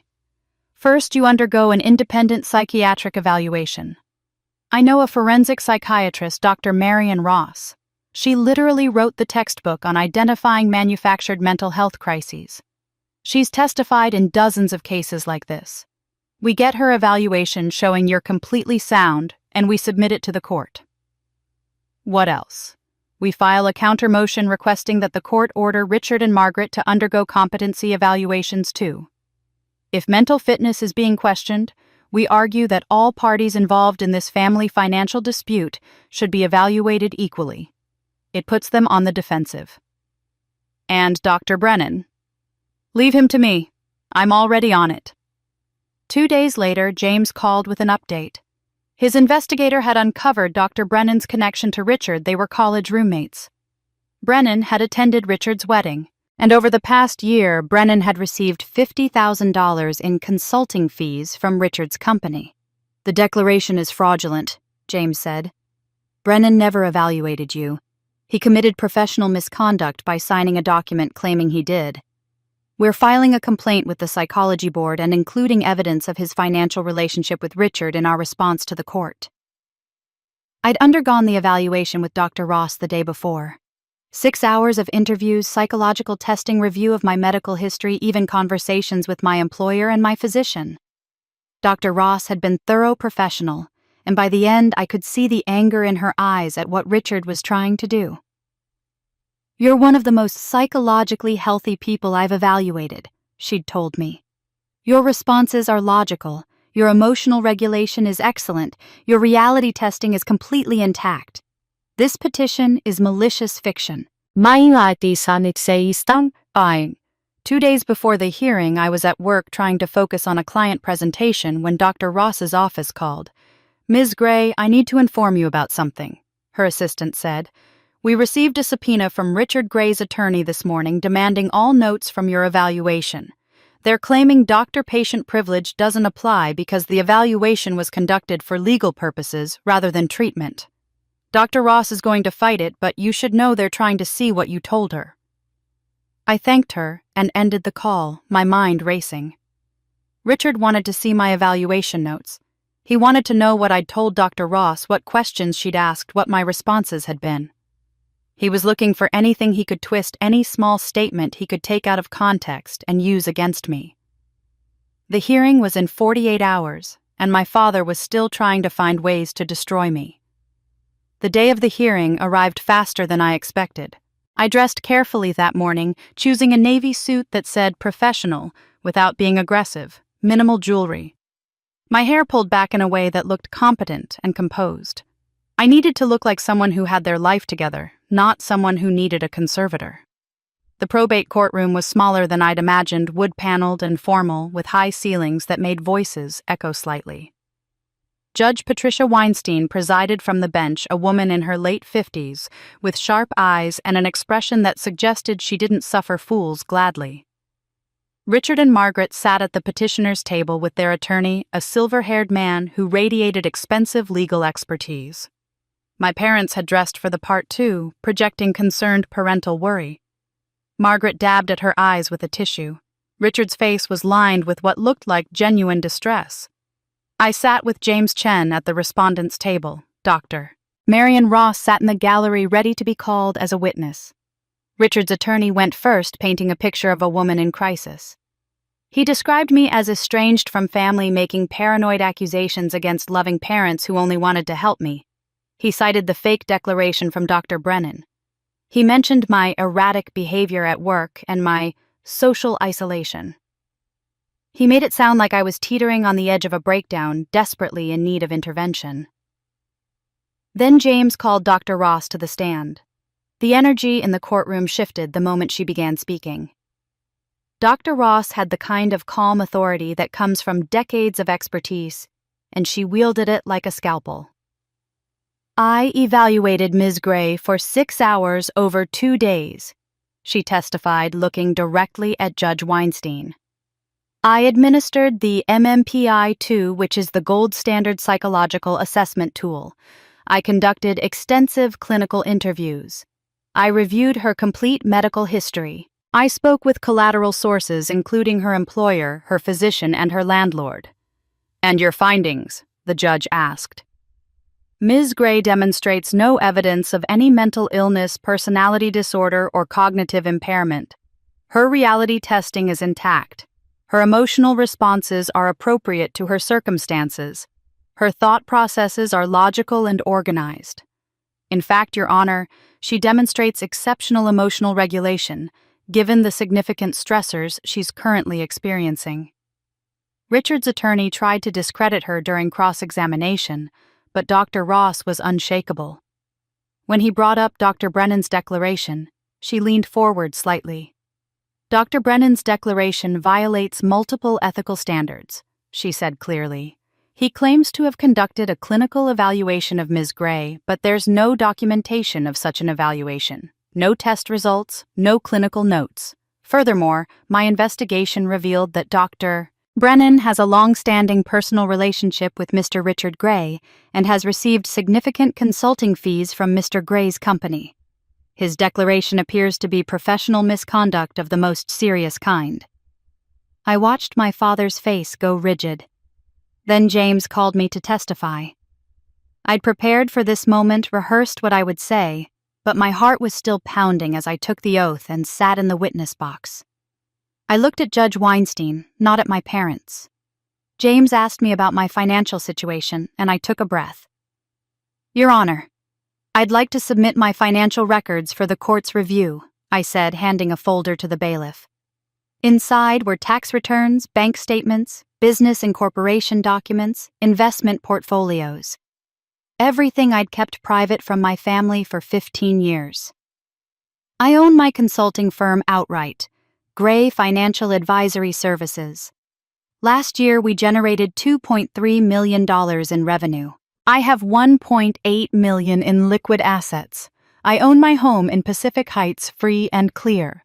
My retirement portfolio is worth approximately $3.5 million. The courtroom was absolutely silent. I could feel everyone's attention focused on me like a physical weight. I am not in financial crisis. I continued, my voice steady. I have never been in financial crisis. The reason I questioned the Point Reyes property is because I never authorized its purchase, never signed for the loan, and only learned of its existence when my grandfather asked about it at Christmas dinner. Judge Weinstein was looking at my financial documents, then at Richard's petition claiming I couldn't manage my own affairs. I saw something shift in her expression. I kept my financial success private from my family because I learned early that achievement made me a target rather than a source of pride. But I'm not hiding anymore. I looked at my father for the first time since entering the courtroom. Your Honor, this conservatorship petition isn't about protecting me. It's about silencing me while my father completes a fraud scheme that has my name on millions of dollars in loans I never authorized. Richard started to stand, but his attorney pulled him back down. Judge Weinstein set down the financial documents and looked at Richard with an expression that could have frozen fire. "Mr. Gray," she said, her voice cutting through the courtroom, "this petition is denied. Furthermore, I'm ordering that all parties involved in this matter, including you and Mrs. Gray, undergo court-ordered psychological evaluations before any future conservatorship petitions can be filed involving any member of this family." My mother made a small sound of protest. "And I'm referring the matter of Dr. Brennan's declaration to the State Psychology Board for investigation into professional misconduct." Judge Weinstein turned to me. "Ms. Gray, you have clearly demonstrated capacity to manage your own affairs. However, I'm concerned about the allegations of financial fraud you've raised. Those are serious claims that belong in a different court. If you believe you've been the victim of identity theft or financial fraud, you should file a report with the police and pursue civil remedies." It was over. The conservatorship attempt had failed completely, publicly, spectacularly. As we left the courtroom, I felt lighter than I had in months. But we weren't done. Not by a long way. A process server was waiting outside the courthouse doors. He approached Richard directly, holding out an envelope.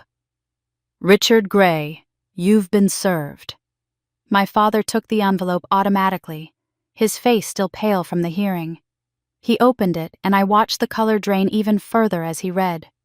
James Chen leaned close to me and said quietly, "That's our civil lawsuit. Fraud, identity theft, financial elder abuse, and intentional infliction of emotional distress. Discovery starts tomorrow. And Nicole, we're going to bury him." The lawsuit James filed was 43 pages of meticulously documented accusations. I read through it the night before it became public, sitting at my kitchen table with a glass of wine I didn't drink, feeling the weight of what I was about to do. Every transaction Richard had made in my name was detailed, every forged signature documented, every complicit professional identified. We included bank records showing the unauthorized loans, communications between Richard and the professionals who'd helped him, even a declaration from William that he'd signed during one of his lucid periods stating he'd never authorized the scope of the power of attorney I'd been tricked into signing. The complaint sought $6.2 million in damages, not because I wanted the money, but because that's what Richard had stolen, borrowed, or committed in my name. The lawsuit also asked for something more important, a declaratory judgment that I bore no legal responsibility for any debts incurred through Richard's fraud. I knew what filing this lawsuit would mean. In families like ours, you don't air your problems in public. You don't take family members to court. You certainly don't accuse your father of crimes in legal documents that become public record. But I also knew that staying silent would destroy me. The story broke within hours of filing. Legal blogs picked it up first, posting summaries with headlines like, "Billionaire's son sued by daughter for $6 million in alleged fraud scheme." By afternoon, the San Francisco Chronicle had it on the front page of the business section, "Gray Family Fortune at Center of Fraud Allegations." My phone started ringing. Friends I hadn't talked to in months. Former colleagues wanting to know if I was okay. Reporters asking for comments. I ignored most of them, but I read the Chronicle article online, seeing my family's dysfunction laid out for the entire city to dissect. Within days, it became the talk of San Francisco's social circles. Not because $6 million was shocking by Bay Area standards, where tech fortunes rose and fell by billions, but because it represented the ultimate violation of social codes, a daughter publicly accusing her father of crimes. The community reaction revealed fault lines I hadn't expected. Older friends of my parents, people who'd known Richard for decades, closed ranks around him. I saw their comments in the Chronicle article when the reporter interviewed them.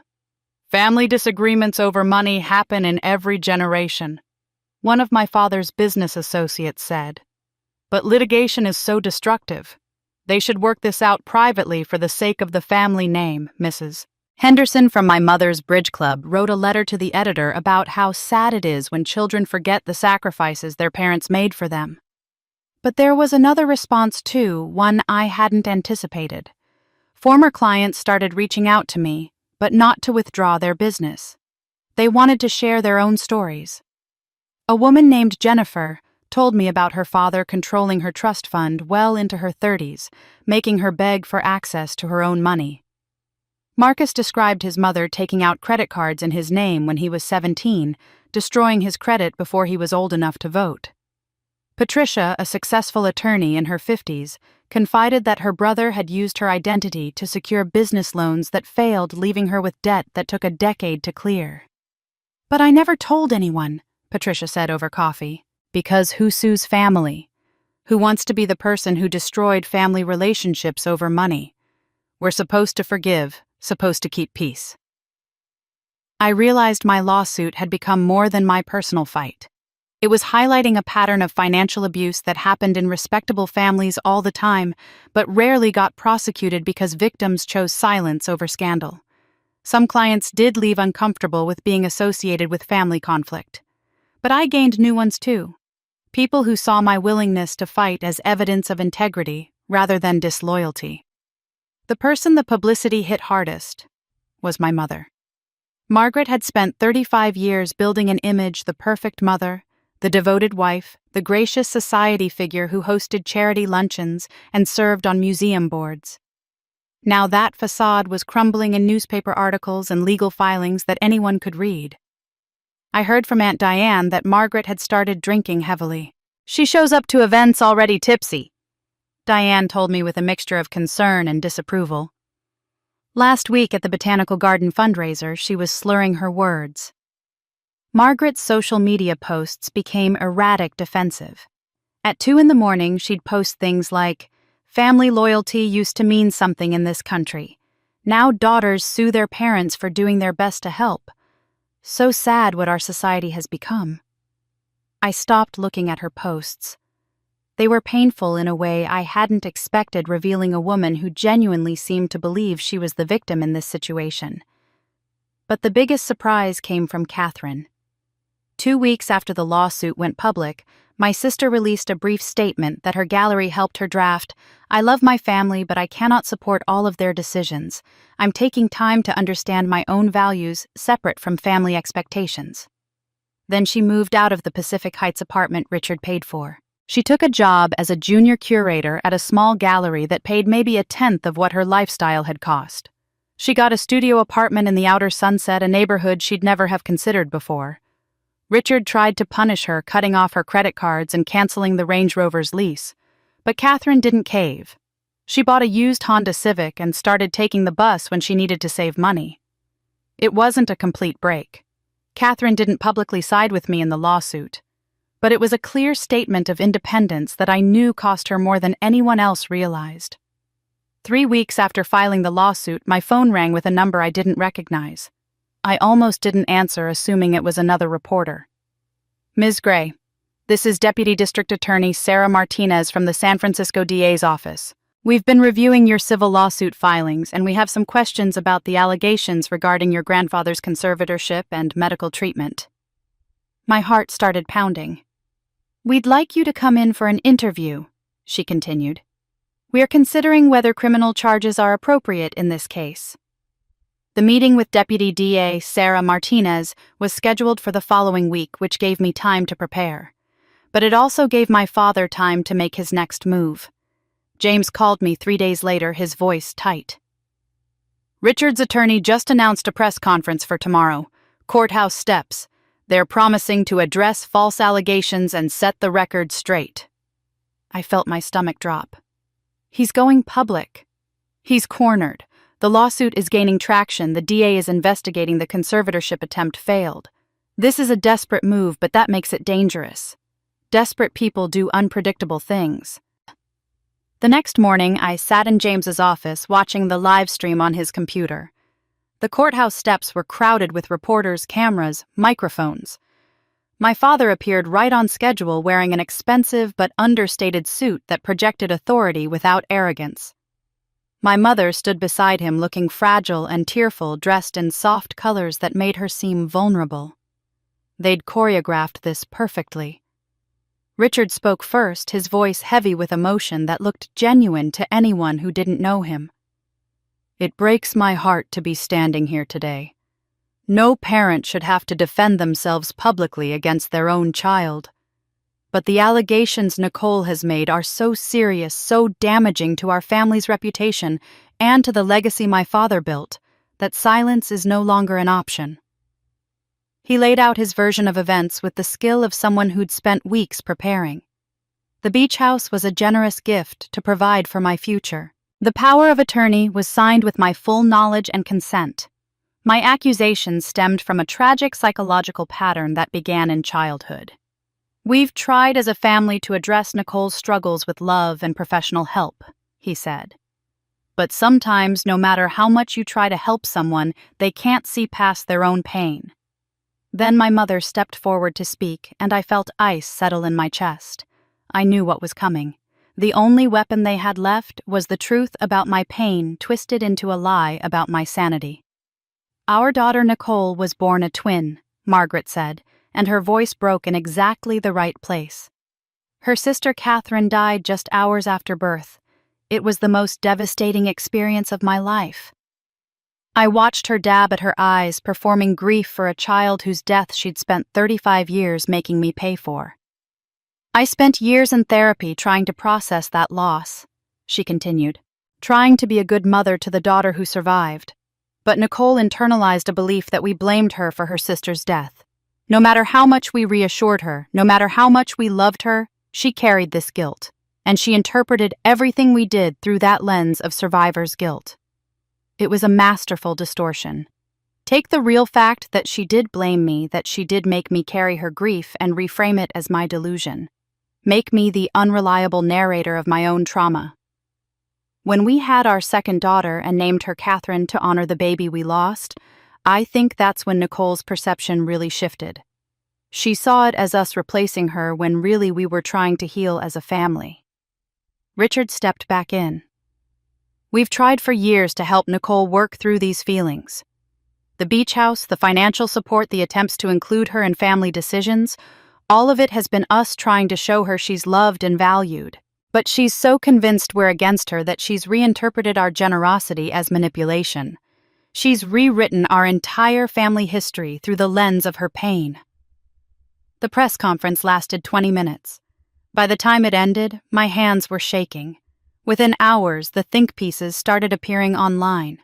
The lasting trauma of survivor's guilt. When family estrangement becomes litigation.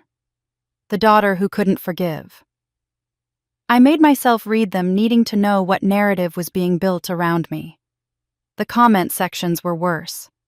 This is so sad. You can tell the parents really tried their best. Mental illness can make you believe your family is against you when they're actually trying to help. Imagine being so ungrateful that you sue your parents for buying you a $2 million beach house. Some comments were more thoughtful, questioning the parents' story, noting how convenient it was that they only brought up the twin tragedy now after being sued. But those voices were drowned out by the people who found Richard and Margaret's version more believable than mine.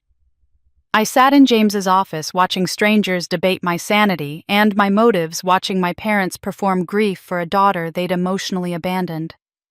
Watching them take the most painful fact of my existence and weaponize it to make me look crazy. "This is the hardest part," James said quietly. "When they use the truth about your pain to make you look unstable. But Nicole, we knew this was coming, and we have our response ready." "Which is what?" "The truth. All of it. We have William's declaration. We have the financial records. We have Catherine's evidence. We have the recordings you made. We let them dig this hole, and then we bury them in it." My phone rang before I could respond. The caller ID showed the hospital's main number. I answered, and Dr. Park's voice was urgent, barely controlled. "Nicole, you need to get here now. Your grandfather is awake and lucid. The medications have fully cleared his system, and he's asking for you. But your father just arrived at the hospital, and he's demanding to see William alone.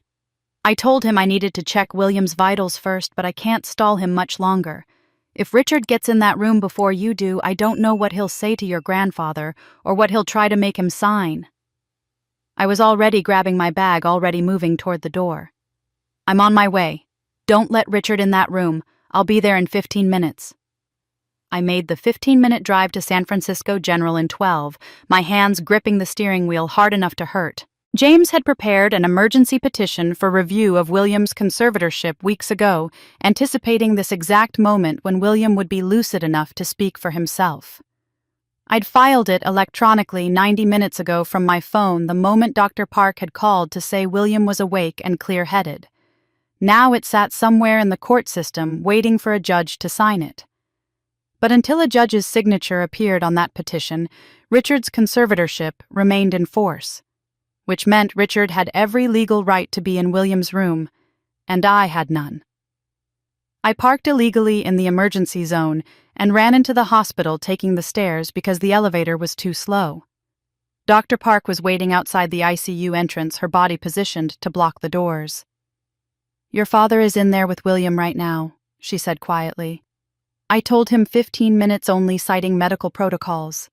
You have maybe 10 minutes before he comes out." I looked at the closed ICU doors, then at Dr. Park. She'd already violated hospital protocol by calling me, by keeping me informed, by gradually reducing William's sedative medications without Richard's knowledge. If I went in there now, she could lose her job. I could be charged with trespassing or violating a conservatorship order. But if I didn't go in, Richard would have 10 unsupervised minutes to manipulate my grandfather to make him sign something to convince him that I was the problem. I made my choice and pushed open the door. Richard stood at William's bedside with his back to me, leaning over my grandfather in a posture that looked concerned to anyone who didn't know better. But I could hear his voice, low and urgent with an edge of desperation. "You have to understand that Nicole has been making wild accusations, Dad. The doctors say you're still confused from the stroke. Your memory isn't reliable yet. You need to trust me to handle everything until you're really better, and then we can—" He heard the door open and turned, his expression shifting from manipulative concern to flash of anger when he saw me. "Nicole, you're not authorized to be in here." But before I could respond, another voice cut through the room, weak, slightly slurred, but unmistakably clear and conscious. "I want her here." My grandfather's voice. The first time I'd heard him speak coherently since the stroke, since Richard's confrontation had put him in this hospital bed.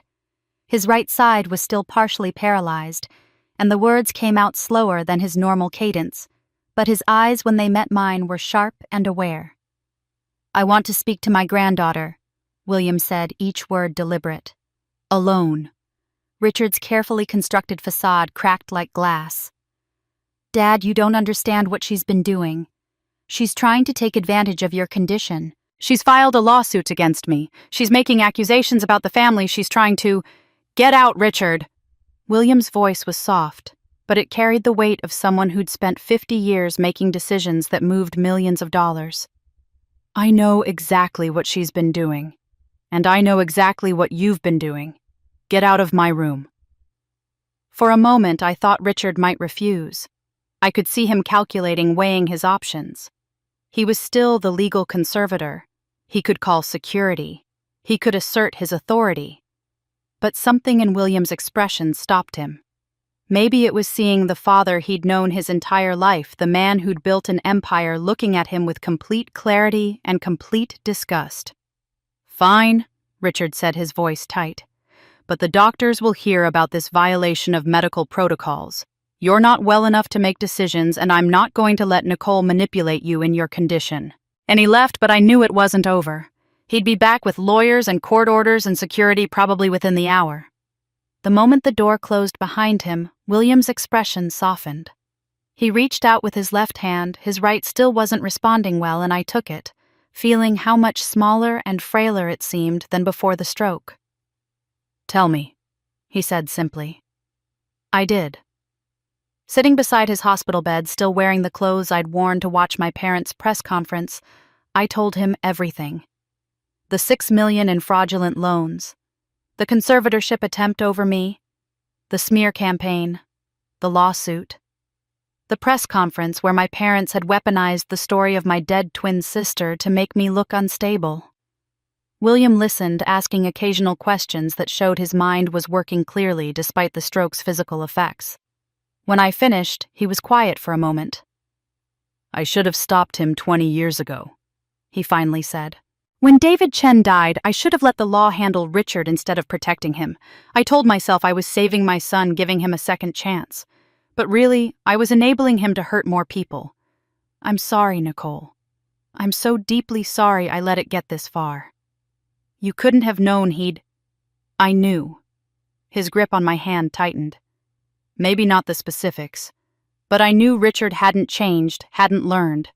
I saw the signs, and I ignored them because he was my son, and I wanted to believe I'd raised a better man than the evidence showed. My phone buzzed. A notification from the court system. I pulled it out with my free hand and felt relief flood through me. Judge Weinstein signed the emergency review petition. You have the right to address the court directly about the conservatorship, but there's a hearing scheduled for 2 p.m. today. William looked at the clock on the wall. It was noon. Then we're leaving, he said, and despite his slurred speech, there was no question in his voice. Get me out of this hospital, against medical advice if necessary. I'm going to that courthouse and I'm going to tell the judge exactly who I want making decisions about my life. Grandpa, you just had a stroke 2 months ago, and I've been recovering fine except for the medications your father was using to keep me foggy. Dr. Park told me everything this morning. Now help me up. Dr. Park appeared with a wheelchair, and between the two of us, we got William into it. She handed me a folder of medical records. I lost the discharge paperwork, she said with a completely straight face. Might take hours to find it. Such a shame. We were halfway down the hallway when I heard my father's voice behind us. Stop them! I turned. Richard was striding toward us with 2 security guards flanking him, his face red with anger and panic. My father is confused and being manipulated, he said loudly, making sure everyone in the hallway could hear. He's not competent to leave the hospital. He needs to be returned to his room immediately for his own safety. Dr. Park stepped forward, her voice calm and professional. Mr. Gray, your father is being discharged against medical advice, which is his legal right as an adult with decision-making capacity. The emergency conservatorship review hearing is in 2 hours, and Mr. William Gray has the right to attend and address the court directly. Richard's face went purple. He can barely speak. Look at him. He's in a wheelchair. I can speak fine. William said his words slow but clear. And I can wheel myself if I need to. Get out of my way, Richard. The security guards looked uncertain, caught between the conservator's orders and a patient who seemed lucid and determined. One of them spoke into his radio, requesting supervisor guidance. Dr. Park made the decision for them. Mr. William Gray is leaving this hospital to attend a court hearing about his own conservatorship. Anyone who physically prevents him will be interfering with his legal rights. Now, if you'll excuse us. She pushed William's wheelchair toward the elevator, and I followed, not looking back at my father, even as I heard him shouting about lawsuits and malpractice and kidnapping. 2 hours later, William sat in that same wheelchair before Judge Weinstein and stated clearly and articulately, "My son Richard obtained conservatorship over me through a combination of medical manipulation and legal maneuvering. I am recovering from a stroke, yes, but I am not incapacitated. I want my granddaughter Nicole to hold my power of attorney, and I want Richard's conservatorship terminated immediately." The judge granted his request. That was 6 months ago. Now, in early summer, the landscape of our lives had shifted in ways I was still processing. William had regained most of his speech through intensive therapy, though his words still came slower than before, and he tired easily. He'd refused to return to his mansion, knowing Richard still had keys and access. Instead, he'd moved into my guest house, an arrangement that surprised both of us with how well it worked. The civil lawsuit had progressed through the grinding machinery of discovery. Richard and Margaret had been forced to turn over bank records, emails, files, documents. With each production of evidence, the scope of their fraud became clearer. It wasn't just the Point Reyes beach house. There were multiple properties shell companies forged signatures on documents going back years. The fraud was deeper and wider than even I had imagined. Most significantly, the district attorney's office had opened a criminal investigation. Sarah Martinez had been assigned as the lead prosecutor, and she'd been methodical in building her case. But 6 months in, no charges had been filed yet. The DA's office was being careful, thorough, making sure their case was airtight before moving forward, and Catherine had been going through her own transformation. My sister had stuck with her decision to live independently. She was still working at the art gallery, still living in that studio apartment in the outer Sunset, still driving the used Honda Civic. I'd watched her learn to budget, to cook simple meals, to handle landlord issues and utility bills, and all the mundane problems of adult life that our parents had always handled for her. She'd started therapy twice a week. I knew because she'd mentioned it once briefly, saying she was working through some stuff about identity and family roles. She didn't elaborate, and I didn't push. 3 weeks ago, she'd called me and asked to meet. Not at our usual walking trail in Golden Gate Park, but at a small cafe in the Sunset District, closer to her apartment. When I arrived, I barely recognized her. She'd lost weight not in an unhealthy way, but in the way people do when they're finally moving through the world under their own power. She wore jeans and a simple sweater, no designer labels visible. Her face looked older, but also somehow more solid, more present. "I need to give you something," she said after we'd ordered coffee. She slid a USB drive across the table. It looked ordinary, a small black rectangle that could hold a universe of information. When I moved out of Mom and Dad's house 6 months ago, I took my laptop with me. It was mine, I'd paid for it with my own money from the gallery job. But I didn't realize until recently that it was still logged into the home network cloud backup. I picked up the USB drive, feeling its weight. "What's on this?" "Everything. For the past 6 months, my laptop has been automatically backing up their computer files. Email exchanges between Dad and that attorney Patricia Morrison, between Dad and Dr. Brennan, between Dad and all the financial professionals he was working with, drafts of documents with forged signatures, notes about how to handle the Nicole problem." Her voice shook slightly, but she kept going. "There's an email from Dad to Mom sent 2 weeks after Grandfather's stroke. It says, if Dad doesn't wake up, this all gets much easier. The longer he's incapacitated, the better for us." I felt cold. "Catherine, I didn't want to believe they could be this terrible," she said. "I kept making excuses even after I found Mom's practice sheets.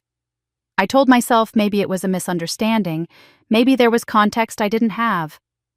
But these emails, Nicole, they talked about you like you were an obstacle to remove, not a person. They discussed strategies for discrediting you, for isolating you, for making you look unstable." She wiped her eyes quickly. "And I realized, if they'll do this to you, what would they do to me if I stopped being useful? What would they do if I got in their way?" I took the USB drive to Sarah Martinez's office that same afternoon. She reviewed the files on her computer while I sat across from her desk, watching her expression grow grimmer with each document she opened. Email after email. Richard coordinating with Patricia Morrison about how to undermine my legal strategy. Richard and Dr. Brennan discussing the fake psychological evaluation. Richard's notes about neutralizing Nicole's credibility. The email about William's stroke making things easier. Finally, Sarah looked up at me. "Ms. Gray, this is evidence of multiple felonies. Fraud, forgery, identity theft, conspiracy. And possibly conspiracy to commit harm against your grandfather." She closed her laptop. "I'm presenting this to the grand jury next week. You should prepare yourself and your family. Your parents are going to be indicted." The grand jury returned indictments 3 weeks later. I was in a client meeting when Sarah Martinez called, and I stepped out into the hallway to take it. "Multiple counts of fraud, elder abuse, identity theft, and conspiracy," she said. "Arrest warrants will be executed tomorrow morning. I wanted to give you advance warning." They arrested my parents at their home at 7 in the morning. I heard about it later from Catherine, who'd seen the news coverage. Richard and Margaret Gray, prominent members of San Francisco society, doing the perp walk in handcuffs while cameras flashed. They were arraigned that afternoon and each posted $500,000 bail. The criminal trial was set for 6 months from now. The civil trial would start in 2 months. My parents' lives had become a schedule of court dates and attorney meetings, their reputations destroyed, their assets frozen pending trial outcomes. I didn't attend the arraignment. I couldn't. Some part of me that was still their daughter despite everything couldn't watch them stand in front of a judge and plead not guilty to charges I knew they'd committed. 2 days after the arraignment, a letter arrived at my apartment, handwritten in my mother's precise script. No return address, but I recognized the stationery thick cream paper from a set she'd had custom made years ago. The letter was short. Nicole, I know you won't believe me, but I need to speak with you. Not about the charges, not about the trial, about Catherine, your sister who died. Please, I'm asking as your mother, not as someone on trial. 1 hour. That's all I'm asking. I showed it to William that evening. He read it slowly, then handed it back. You should go, he said. Why would I do that? Because sometimes you need to hear the truth directly from someone's mouth, not reconstruct it from evidence and depositions. And sometimes they need to say it aloud to truly acknowledge what they've done. So I arranged it. Neutral territory, a private room at a grief counseling center that specialized in family trauma. A therapist would be present to ensure things didn't escalate. 1 hour. My mother arrived looking like someone I barely recognized. No makeup, gray showing at her roots, wearing jeans and a plain sweater instead of the designer clothes that had always been her armor. She looked smaller somehow, diminished. We sat across from each other in chairs positioned by the therapist. Margaret stared at her hands for what felt like hours, but was probably only minutes. The therapist waited patiently. I waited. Finally, my mother spoke. When your twin sister died, something in me died too. Her voice was flat, mechanical, like she was reading from a script. I hemorrhaged badly after the birth. While they were trying to stop the bleeding, I could hear them in the next room working on your sister. I could hear her dying and I couldn't move, couldn't help her. The last thing I remember before I passed out was thinking, I'm failing her. I'm her mother and I'm failing her. She took a breath, still not looking at me. When I woke up, they told me 1 baby lived and 1 died. And the first thought I had, I'm not proud of this, but it's true, was, which one? As if it mattered, as if one of you was more precious than the other. She finally looked up, her eyes meeting mine. But in my mind, there was already a hierarchy. I'd named the second twin Catherine in my heart during the pregnancy. In my mind, she was the one I'd bonded with, and she was the one who died. I sat very still, barely breathing. I looked at you in the hospital bassinet, Margaret continued, and I felt nothing. No love, no connection, just absence. The absence of your sister. They assigned me a therapist who said it was normal grief, that bonding would come with time. But it never did. Her hands twisted together in her lap. Every milestone you hit, first word, first steps, first day of school, I thought Catherine would have done this too. You got to do it, and she didn't. And I hated you for that, Nicole. I hated an innocent baby for surviving. The words hung in the air between us like something toxic. When I had your younger sister and named her Catherine, I told myself I was honoring the baby I lost. But really, I was trying to erase you. I was trying to create a world where you didn't exist, and Catherine did. She looked down again. Your father didn't cause my feelings, but he used them. He saw how I felt about you and weaponized it. When he needed to justify his schemes, he'd say things like, Nicole doesn't appreciate what we do for her anyway. Or, Catherine deserves this more. He manipulated my grief to justify stealing from you. I sat in silence for a long moment, processing the confirmation of everything I'd always known, but never heard admitted. Finally, I spoke. You're my mother. You chose to carry me and give birth to me. You could have gotten help for your grief. You could have tried to love me anyway. My voice was steady, which surprised me. But you chose to punish me for existing. And then you let Dad use me as a scapegoat for his crimes. Margaret's face crumpled slightly. I don't forgive you, I continued. I don't think I ever will. But I'm glad you finally said it out loud that you blamed me for something I had no control over. Because now I know it was never about what I did or didn't do. It was about your inability to process grief without destroying an innocent person. I stood to leave. The therapist stood as well, ready to escort me out. Margaret's voice stopped me at the door. The life insurance policy on your grandfather, the one Catherine found. I didn't know about it until she showed me. Her voice was shaking now. But I think Richard was planning to make sure William didn't recover from the stroke. I think my husband was planning to kill your grandfather. I turned back to look at my mother.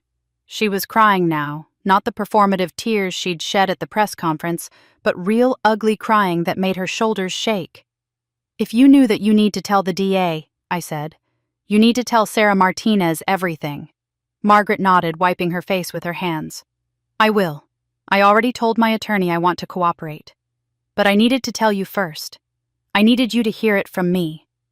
I left, without another word.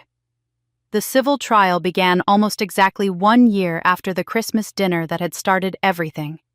1 year since William had asked about the beach house and my life had exploded. The San Francisco Superior Courtroom was larger than the probate court where the conservatorship hearings had taken place. The jury box held 12 people, 8 women and 4 men ranging from mid-30s to late 60s. They watched us with the careful neutrality of people who'd been told not to form opinions yet. James Chen delivered our opening statement with the methodical precision of someone building a case brick by brick. He walked the jury through everything the power of attorney signed under false pretenses after Richard lied about William having a stroke. The $6.2 million in fraudulent loans taken out in my name. The properties I never knew about, never chose, never benefited from. The systematic campaign to destroy my reputation when I discovered the fraud. This case is about a father who saw his daughter as a threat to his position and his inheritance, James told them. So he did what he's always done. When threatened, he cheated. He used his daughter's identity, her excellent credit, her legitimate business success as a shield for his own bad decisions. And when the loans came due, when the properties lost value, Nicole would be the one left legally responsible. When she discovered what he'd done, he didn't apologize. He didn't try to make it right. He tried to have her declared mentally incompetent and locked away. Richard's attorney painted a different picture in his opening. A family tragedy exploited by an ambitious daughter who wanted to accelerate her inheritance. A misunderstanding about financial arrangements blown out of proportion.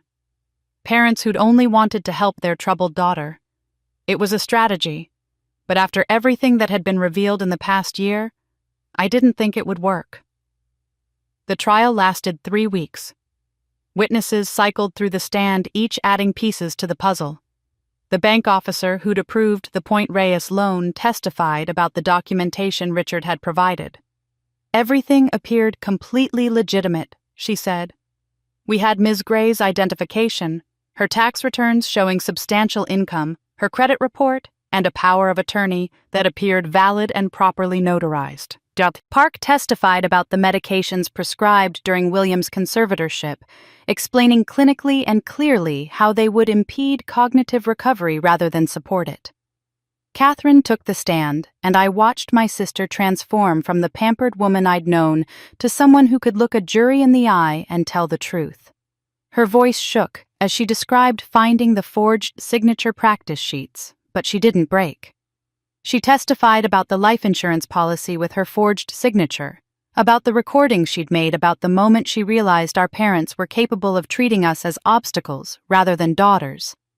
The forensic accountant, Marcus Chen, traced money through shell companies with charts and spreadsheets that made the jury's eyes glaze over until he summarized, Mr. Gray created a system designed to isolate his daughter from information while using her credit and identity for his benefit. It was sophisticated, deliberate, and completely fraudulent. But the most powerful testimony came from William. He walked to the stand slowly using his cane, his right side still not quite coordinated despite a year of therapy. But when he spoke, his voice was clear and his mind was sharp. James asked him about the confrontation that triggered his stroke. "My son came to my study and demanded to know why I'd given Nicole files about his past crimes," William said. "He was panicking. He accused me of betraying him, of loving Nicole more than him. The argument escalated. And then I had the stroke." "What happened after you woke up in the hospital?"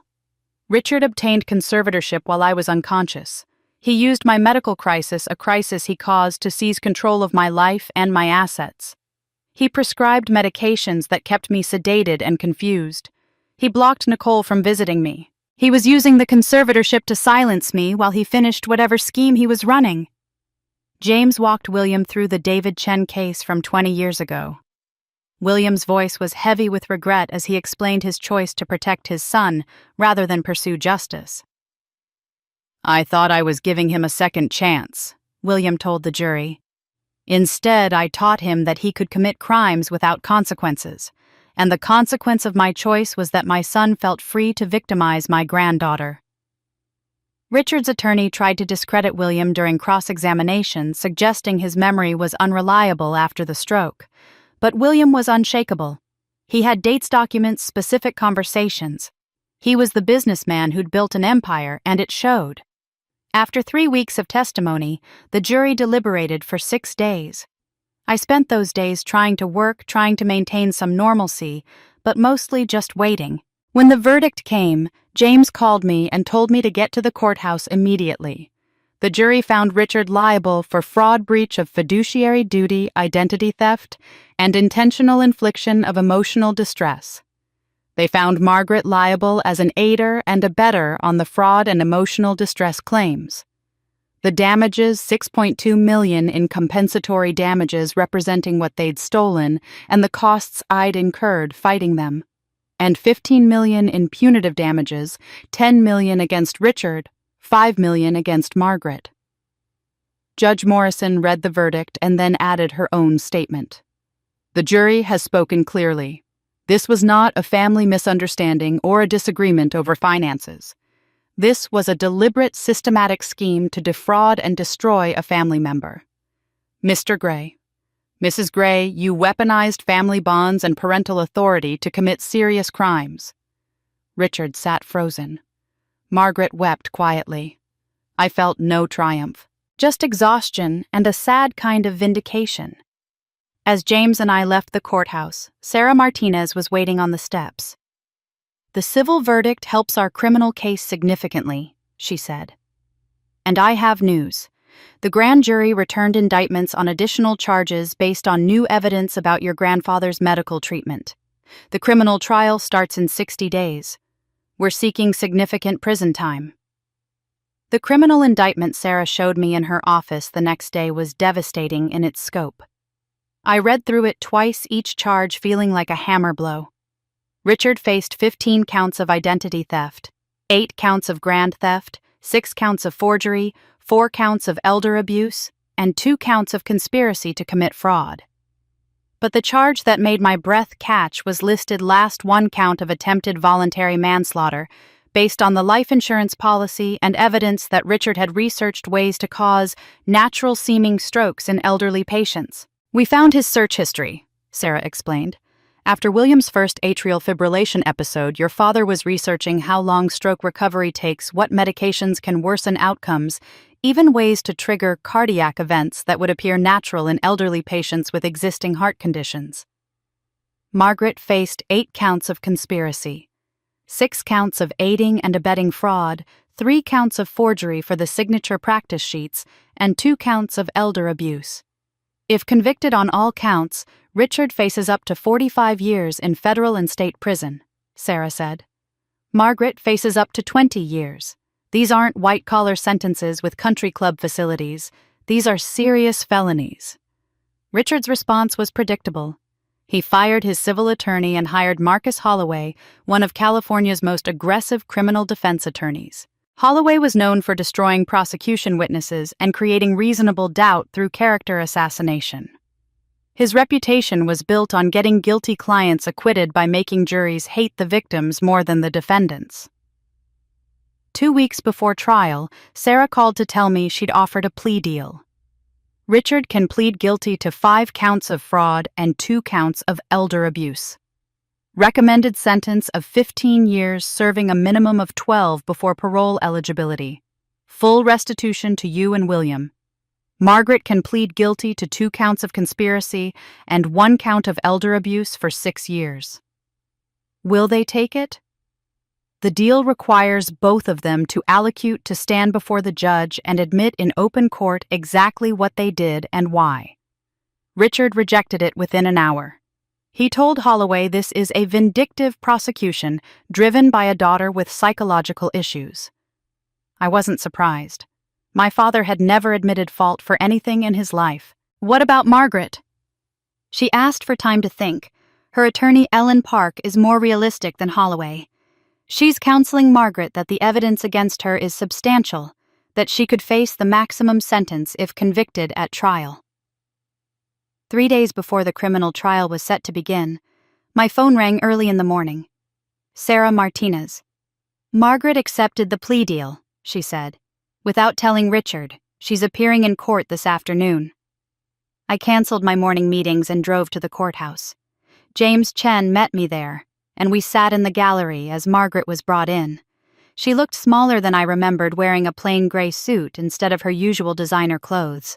Her attorney, Ellen Park, stood beside her. The judge asked Margaret if she understood the charges and the plea agreement. She said yes. Then the judge asked her to allocute to state in her own words what she'd done. Margaret's voice was quiet but clear. I participated in a conspiracy to defraud my daughter Nicole by forging signatures and helping my husband steal her identity to obtain loans. I did this because I blamed Nicole for the death of her twin sister at birth, and I allowed that irrational blame to poison our relationship for 35 years.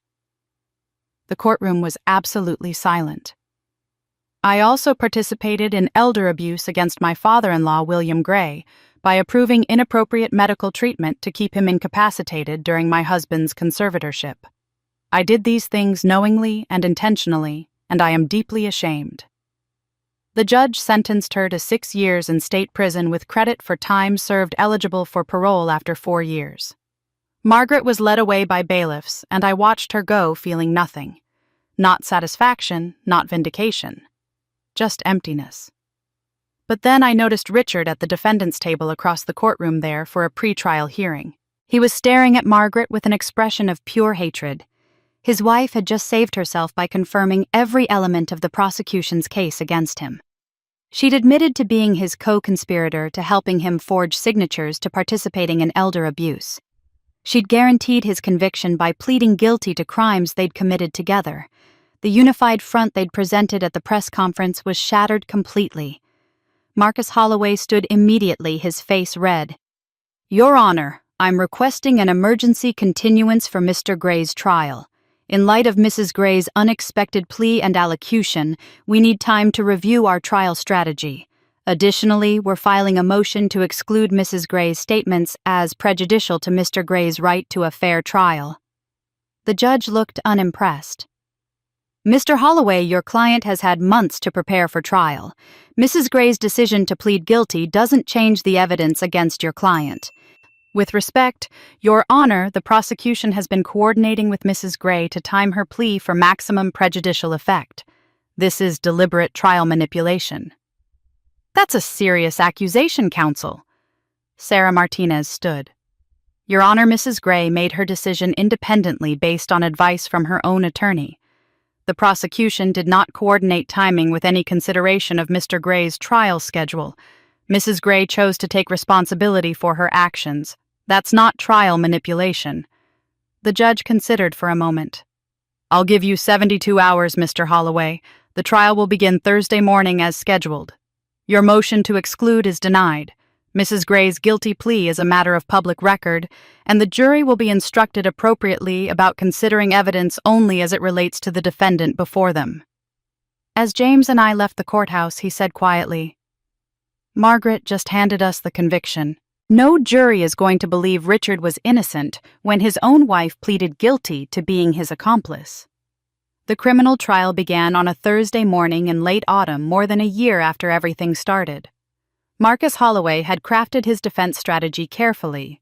Richard was a concerned father trying to help his daughter manage investments. The power of attorney had been signed with Nicole's full knowledge and consent. Margaret's guilty plea was the desperate act of a mentally ill woman trying to save herself by blaming her husband. On day one, that strategy began to crumble. Sarah Martinez presented the forged signature practice sheets pages of my signature and Catherine's signature, written over and over in my mother's handwriting. These were created before any of the allegedly consensual transactions occurred, Sarah told the jury. Margaret Gray was learning to forge her daughter's signatures as part of a deliberate fraud scheme. She presented emails where Richard explicitly discussed hiding transactions from me. She called the notary who'd witnessed the power of attorney signing, who testified that the document I'd signed that day at the hospital had been 7 pages long. The version filed with banks was 11 pages. I remember specifically because I noted it in my log, the notary said. 7 pages witnessed and notarized on June 15th. But the most damaging evidence came from Richard's own computer. Sarah had subpoenaed his search history from the weeks after William's stroke. The prosecution showed the jury screenshot after screenshot. How long does stroke recovery take? Natural causes of death in elderly patients. Life insurance payout timeline. Medications that worsen cardiac function. Untraceable ways to cause heart attack. I watched the jurors' faces as they read. Several looked physically ill. Then, against every piece of advice Marcus Holloway had given him, Richard insisted on testifying. I'd seen my father charm business partners, investors, society friends for decades. He believed he could charm this jury too. It was a catastrophic miscalculation. Under Holloway's direct examination, Richard presented himself as a devoted father trying to help a troubled daughter. But when Sarah Martinez stood for cross-examination, everything changed. She walked him through the David Chen case methodically, made him admit that a man had died by suicide after Richard framed him for embezzlement, made him acknowledge that William had paid millions to cover it up. She made Richard read his own emails aloud. The Nicole problem needs to be neutralized before Dad changes his will. Those are your words, Mr. Gray. Yes, but if we can show she's mentally unstable, we can protect the family assets. Your words. You're taking them out of context. As Sarah pulled out the life insurance policy. Mr. Gray, you took out a $10 million policy on your father's life while simultaneously approving medications that medical experts testified would impede his recovery from stroke. What was your intention? Richard's careful mask slipped. My intention was to protect my family's assets from a daughter who's always been ungrateful and a father who's been manipulated by her. Protect your assets. The assets belong to your father and your daughter, not you. Everything I did was to preserve the family legacy. By stealing from family members, by potentially killing your father. Richard's face flushed red with rage. The calm, reasonable defendant disappeared completely. William has always preferred Nicole over me, his own son. Everything I've done, I did because I was never good enough for him, and he made sure I knew it every day of my life. The courtroom went silent. Richard realized what he'd admitted, but it was too late. The jury deliberated for 3 days. When they returned, they found Richard guilty on 12 counts of identity theft, 7 counts of grand theft, 5 counts of forgery, 3 counts of elder abuse, and 2 counts of conspiracy. They deadlocked 8-4 on the attempted manslaughter charge. Sarah decided not to retry it. At sentencing 2 weeks later, Judge Morrison heard victim impact statements. I spoke about the psychological cost of discovering my parents' betrayal. William described decades of manipulation. And then David Chen's widow, now 70 years old, spoke publicly for the first time about losing her husband to my father's fraud 20 years ago. Judge Morrison sentenced Richard to 18 years federal prison for identity theft and wire fraud to be served concurrently with 10 years state prison for elder abuse and conspiracy. With credit for time served and California's 85% rule, He would serve a minimum of 15 years before parole eligibility. He'd be 73 years old. Richard was led away in handcuffs. I sat in the hallway afterward with William and Catherine feeling empty rather than victorious. Justice had been served, but it didn't feel like winning. It just felt like the end of something that should never have begun. As we were leaving the courthouse, my phone buzzed with an email from an attorney I didn't recognize. The subject line read, "Point Reyes Property Settlement Offer." I opened it. "In light of the criminal convictions, our client is prepared to negotiate a settlement releasing you from all liability for the fraudulent loan. We'd like to discuss terms." The settlement negotiations took 3 months, but eventually the Point Reyes lender agreed to release me from all liability for the fraudulent loan. They'd recover what they could from the property sale and write off the rest. Combined with the civil judgment which Richard would never fully pay, but which had resulted in the forced sale of various assets, I was finally financially clear. But the real consequences were playing out in ways I never anticipated. Richard began his sentence at FCI Lompoc, a medium-security federal prison north of Los Angeles. It wasn't the brutal maximum security facility of television dramas, but it was prison. I heard about his life there from his attorney, who was handling appeals that everyone knew would fail. Richard shared a cell with a former hedge fund manager, worked in the prison library for 12 cents an hour, had limited phone privileges. His sister Diane visited twice in the first 6 months, then stopped coming. Catherine went once seeking closure but didn't return. William refused to visit at all. The man who'd once managed millions was learning to navigate prison social dynamics and trade commissary items. According to his cellmate, quoted in a letter Richard's attorney shared with me, "First year is the hardest. You're mourning your old life, convinced you don't belong. Year 2, you start accepting reality." But Richard's transformation wasn't redemption. His letters to Diane, which she forwarded to me, still blamed everyone else. He still believed I'd overreacted, that he'd been protecting family assets, that William had driven him to it by preferring me. He was experiencing consequences, but he wasn't experiencing understanding. Margaret's experience was different. Serving her sentence at the California Institution for Women, she'd been required to participate in psychological treatment as a condition of her plea deal. I heard about this from her therapist, Dr. Williams, who contacted me with Margaret's permission. For the first time in 35 years, my mother was processing the grief she'd never dealt with. She experienced complicated grief combined with postpartum depression that was never treated, Dr. Williams explained when we spoke by phone. She was sent home to bond with her surviving baby while psychologically drowning. It doesn't excuse what she did to you, but it explains how a grieving mother became an abusive one. Margaret began writing me letters, not asking for forgiveness, but acknowledging harm. "I blamed you for surviving when I should have blamed the universe for taking your sister. I made you carry my grief as if it were your burden when you were just an innocent child who deserved a mother's love." I read every letter. I never responded, but I read them. After 4 years, Margaret was granted parole. She moved to Sacramento, took a job as a bookkeeper for a small nonprofit, attended weekly grief therapy. I heard about her life through Catherine, who maintained minimal contact. Margaret lived quietly alone, permanently estranged from the society circles where she'd once reigned. It was a kind of death for someone who'd defined herself by social status, but it was also perhaps the first honest life she'd ever lived. Catherine's transformation was the most complete, and to me, the most hopeful. My sister had stayed at the art gallery, working her way up to curator at the De Young Museum. She'd published her first academic paper on art restitution and family-held collections. She'd ended her engagement to her wealthy fiancé, recognizing that their relationship replicated the same financial dependence that had stunted her growth.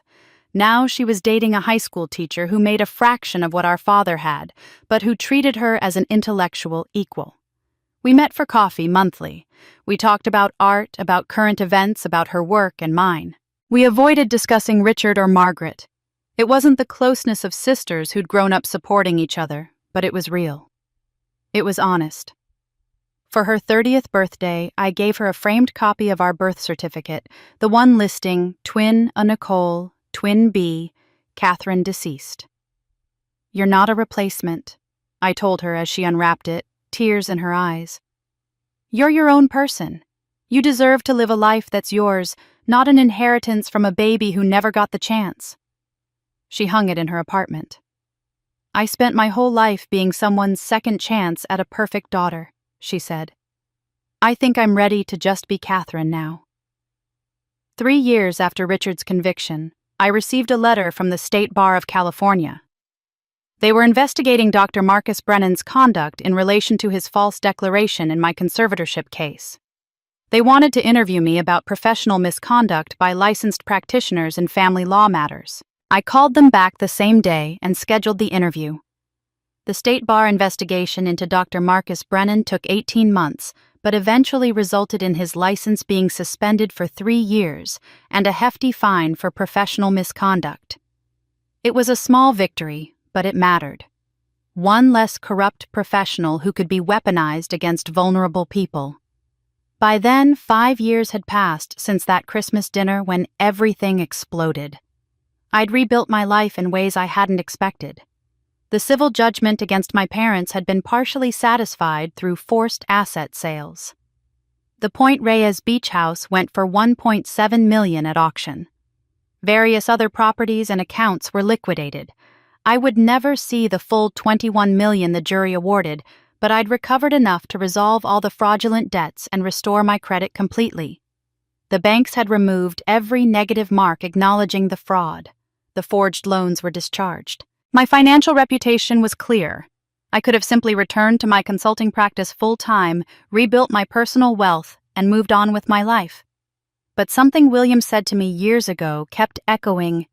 Sometimes the best response to injustice is to prevent it from happening to someone else. So I made a different choice. With William's enthusiastic support and a significant portion of the settlement money, I established the Catherine Gray Foundation. I named it for my twin sister who died, whose loss had poisoned our entire family. If her death could be transformed into something that helped people, maybe it could finally mean something other than pain. The Foundation's mission was specific, providing free legal representation and financial forensic services to victims of family financial fraud. We focused particularly on adult children and elderly people victimized by relatives who abused familial trust. Our first client was a 68-year-old woman named Dorothy.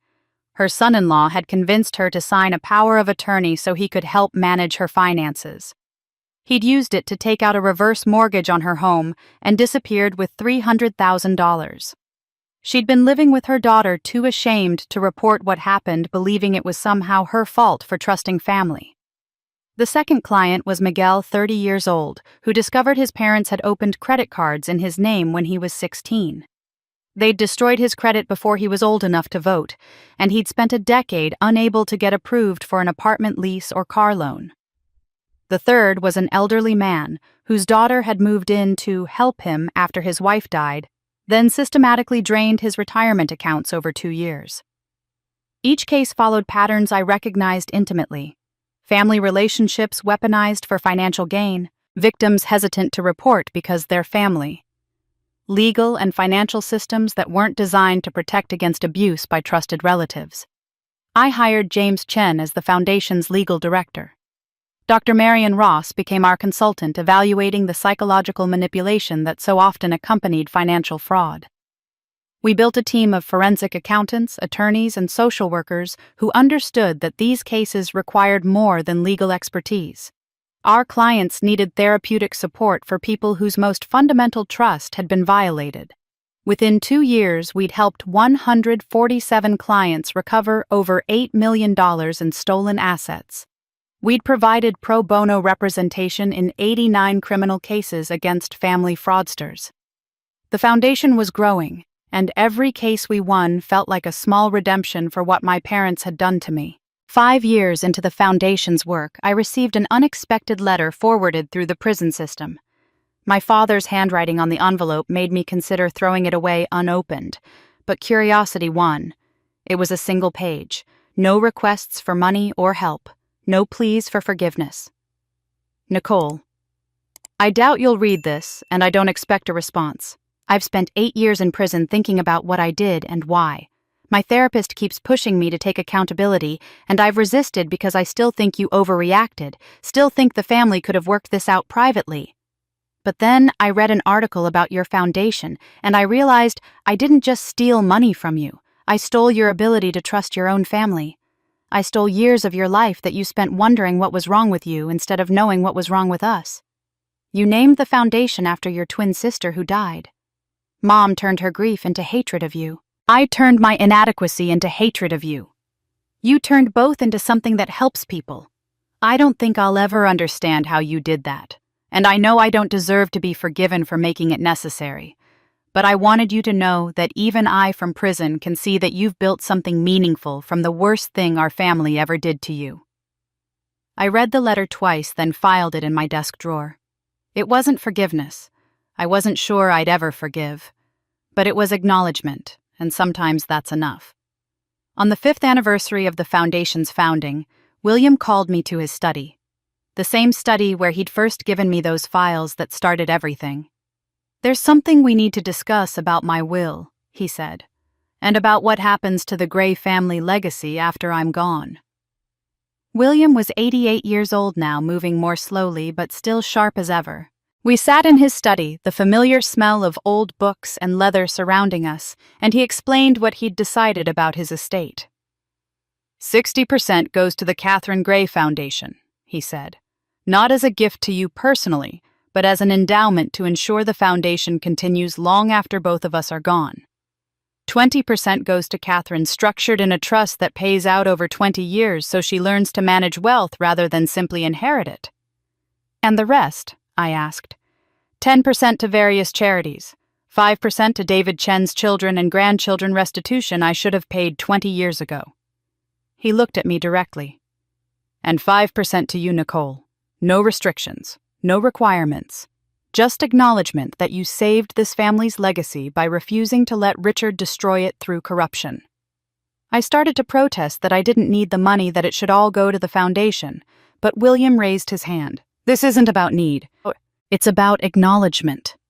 You deserve to benefit from what you fought to protect." He pulled out a wooden box from his desk drawer, the same box I remembered from childhood where he'd kept important documents. "There's something else," he said, opening it. Inside were dozens of letters, all in my mother's handwriting, all addressed to Catherine. "Your mother wrote these to your twin sister throughout her pregnancy and after Catherine died. I found them when settling her belongings after the conviction. Some of what she wrote is painful, but I think you and your sister should have them. They show the woman she was before grief broke her." I picked up one of the letters dated 2 months before we were born. My mother's handwriting was younger, rounder, more hopeful. "Dear Catherine and Nicole, though we haven't chosen your names yet, I felt you both moving today, swimming together in my belly, and I thought you'll never be alone. You'll always have each other, 2 halves of a whole, partners in everything. I promise I'll love you both exactly the same. I'll make sure you both know how wanted you are, how precious." The letter ended mid-sentence, never finished. I felt grief wash over me, not for the mother I'd had, but for the mother who could have been. The woman who'd written these words with such hope before tragedy transformed that hope into something poisonous. 6 months later, William died peacefully in his sleep. His funeral filled the church with hundreds of people, former business partners, leaders of charitable organizations he'd supported, clients of the Catherine Gray Foundation who'd never met him, but whose lives had been changed by the work his legacy funded. I delivered the eulogy, and I spoke honestly about who he'd been. "My grandfather was a complicated man," I said, looking out at the assembled mourners. "He protected his son when he should have pursued justice. He paid millions to cover up crimes that destroyed an innocent man's life. But he also spent the rest of his life trying to make that right. He chose truth over family loyalty when it mattered most.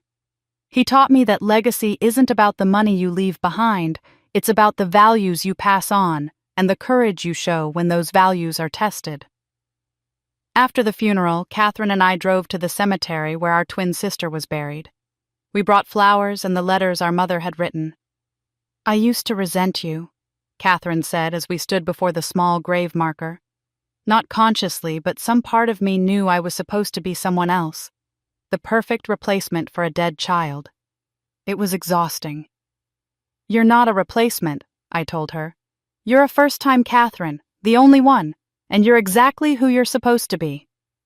We buried the letters in the earth beside the marker, a symbolic gesture of letting go, of releasing the grief that had poisoned our family for 38 years. As we walked away together, Catherine asked, "Do you think we'll ever really be okay, after everything that happened?" I thought about it honestly before answering. I think we'll be ourselves. Not undamaged, we can't undo what was done to us. Not pretending it didn't happen, that would be dishonest. But not defined by it either. We get to write our own story now. That's the real inheritance, Catherine. Not the money or the foundation or any of that. It's the freedom to choose who we become instead of who they tried to make us. She took my hand and we walked back to our cars together. Two sisters who'd started as strangers, forced apart by a family's dysfunction, now choosing each other freely. That I realized was what family was supposed to be. Not obligation or blood or shared trauma, but choice. The choice to protect each other's truth, respect each other's boundaries, and celebrate each other's becoming. The Catherine Gray Foundation continues its work. Every victim we help feels like a small redemption. Every family fraudster we stop feels like justice finally served. And somewhere I like to think the sister I never knew, the Catherine who died so I could live, would be proud of what her name has become. Not a weight of grief or guilt, but a promise that pain can be transformed into purpose, that betrayal can teach us about boundaries, and that survival can become a story that helps others survive too. And that's where Nicole's story ends, but also where it truly begins. She started as the daughter nobody wanted, the twin who survived when her sister died, the scapegoat for her parents' greed and her mother's unhealed grief. She could have let that define her. She could have stayed silent to keep the peace, accepted the abuse as the price of family, carried her parents' sins as if they were her own burden to bear. But Nicole made a different choice. She chose truth over comfort. She chose justice over silence. She chose to build something meaningful from the worst thing her family ever did to her. Richard is serving 15 years in federal prison, confronting consequences he spent a lifetime avoiding. Margaret served her time and now lives quietly with the grief she should have processed 35 years ago. Catherine found herself by losing everything her parents had given her and building a life that was actually hers. And Nicole. Nicole turned her pain into the Catherine Gray Foundation, transforming her family's legacy of abuse into a lifeline for hundreds of people facing the same betrayal she survived. But here's the lesson that matters most, the one I want you to take with you long after this story ends. Family is not defined by blood. It's not defined by obligation or guilt or the accident of birth. Real family is defined by choice, by respect, by people who see you clearly and love you anyway. Sometimes the bravest thing you can do is walk away from people who will never see your worth. Sometimes the strongest thing you can do is say no to the roles they assigned you and yes to the person you were always meant to become. And sometimes justice isn't about revenge or making people suffer. It's about making sure that what happened to you never happens to anyone else. Nicole's story teaches us that healing doesn't mean forgetting. It doesn't mean pretending the damage never happened, or that the people who hurt you didn't hurt you. Healing means refusing to let that damage define your entire life. It means taking the broken pieces and building something new, something purposeful, something that helps others find their way through the same darkness you survived. So here's my question for you. What resonated most with Nicole's journey? Was it her courage to expose her family's fraud, even when it meant destroying the only family she'd ever known? Was it Catherine's transformation from pampered pawn to independent woman? Was it William's choice to finally prioritize truth over family loyalty? Or was it something else entirely? Drop your thoughts in the comments below because I genuinely want to hear what parts of this story connected with you. If Nicole's story moved you, if it made you think about family justice and what it means to turn pain into purpose, hit that subscribe button and the notification bell so you never miss stories like this. Stories about real people facing impossible choices and finding the strength to do what's right even when it costs them everything. Share this video with someone who needs to hear that they don't owe loyalty to people who use family as a weapon. And remember, your story isn't over. You still get to choose who you become. Thanks for listening, and I'll see you in the next one.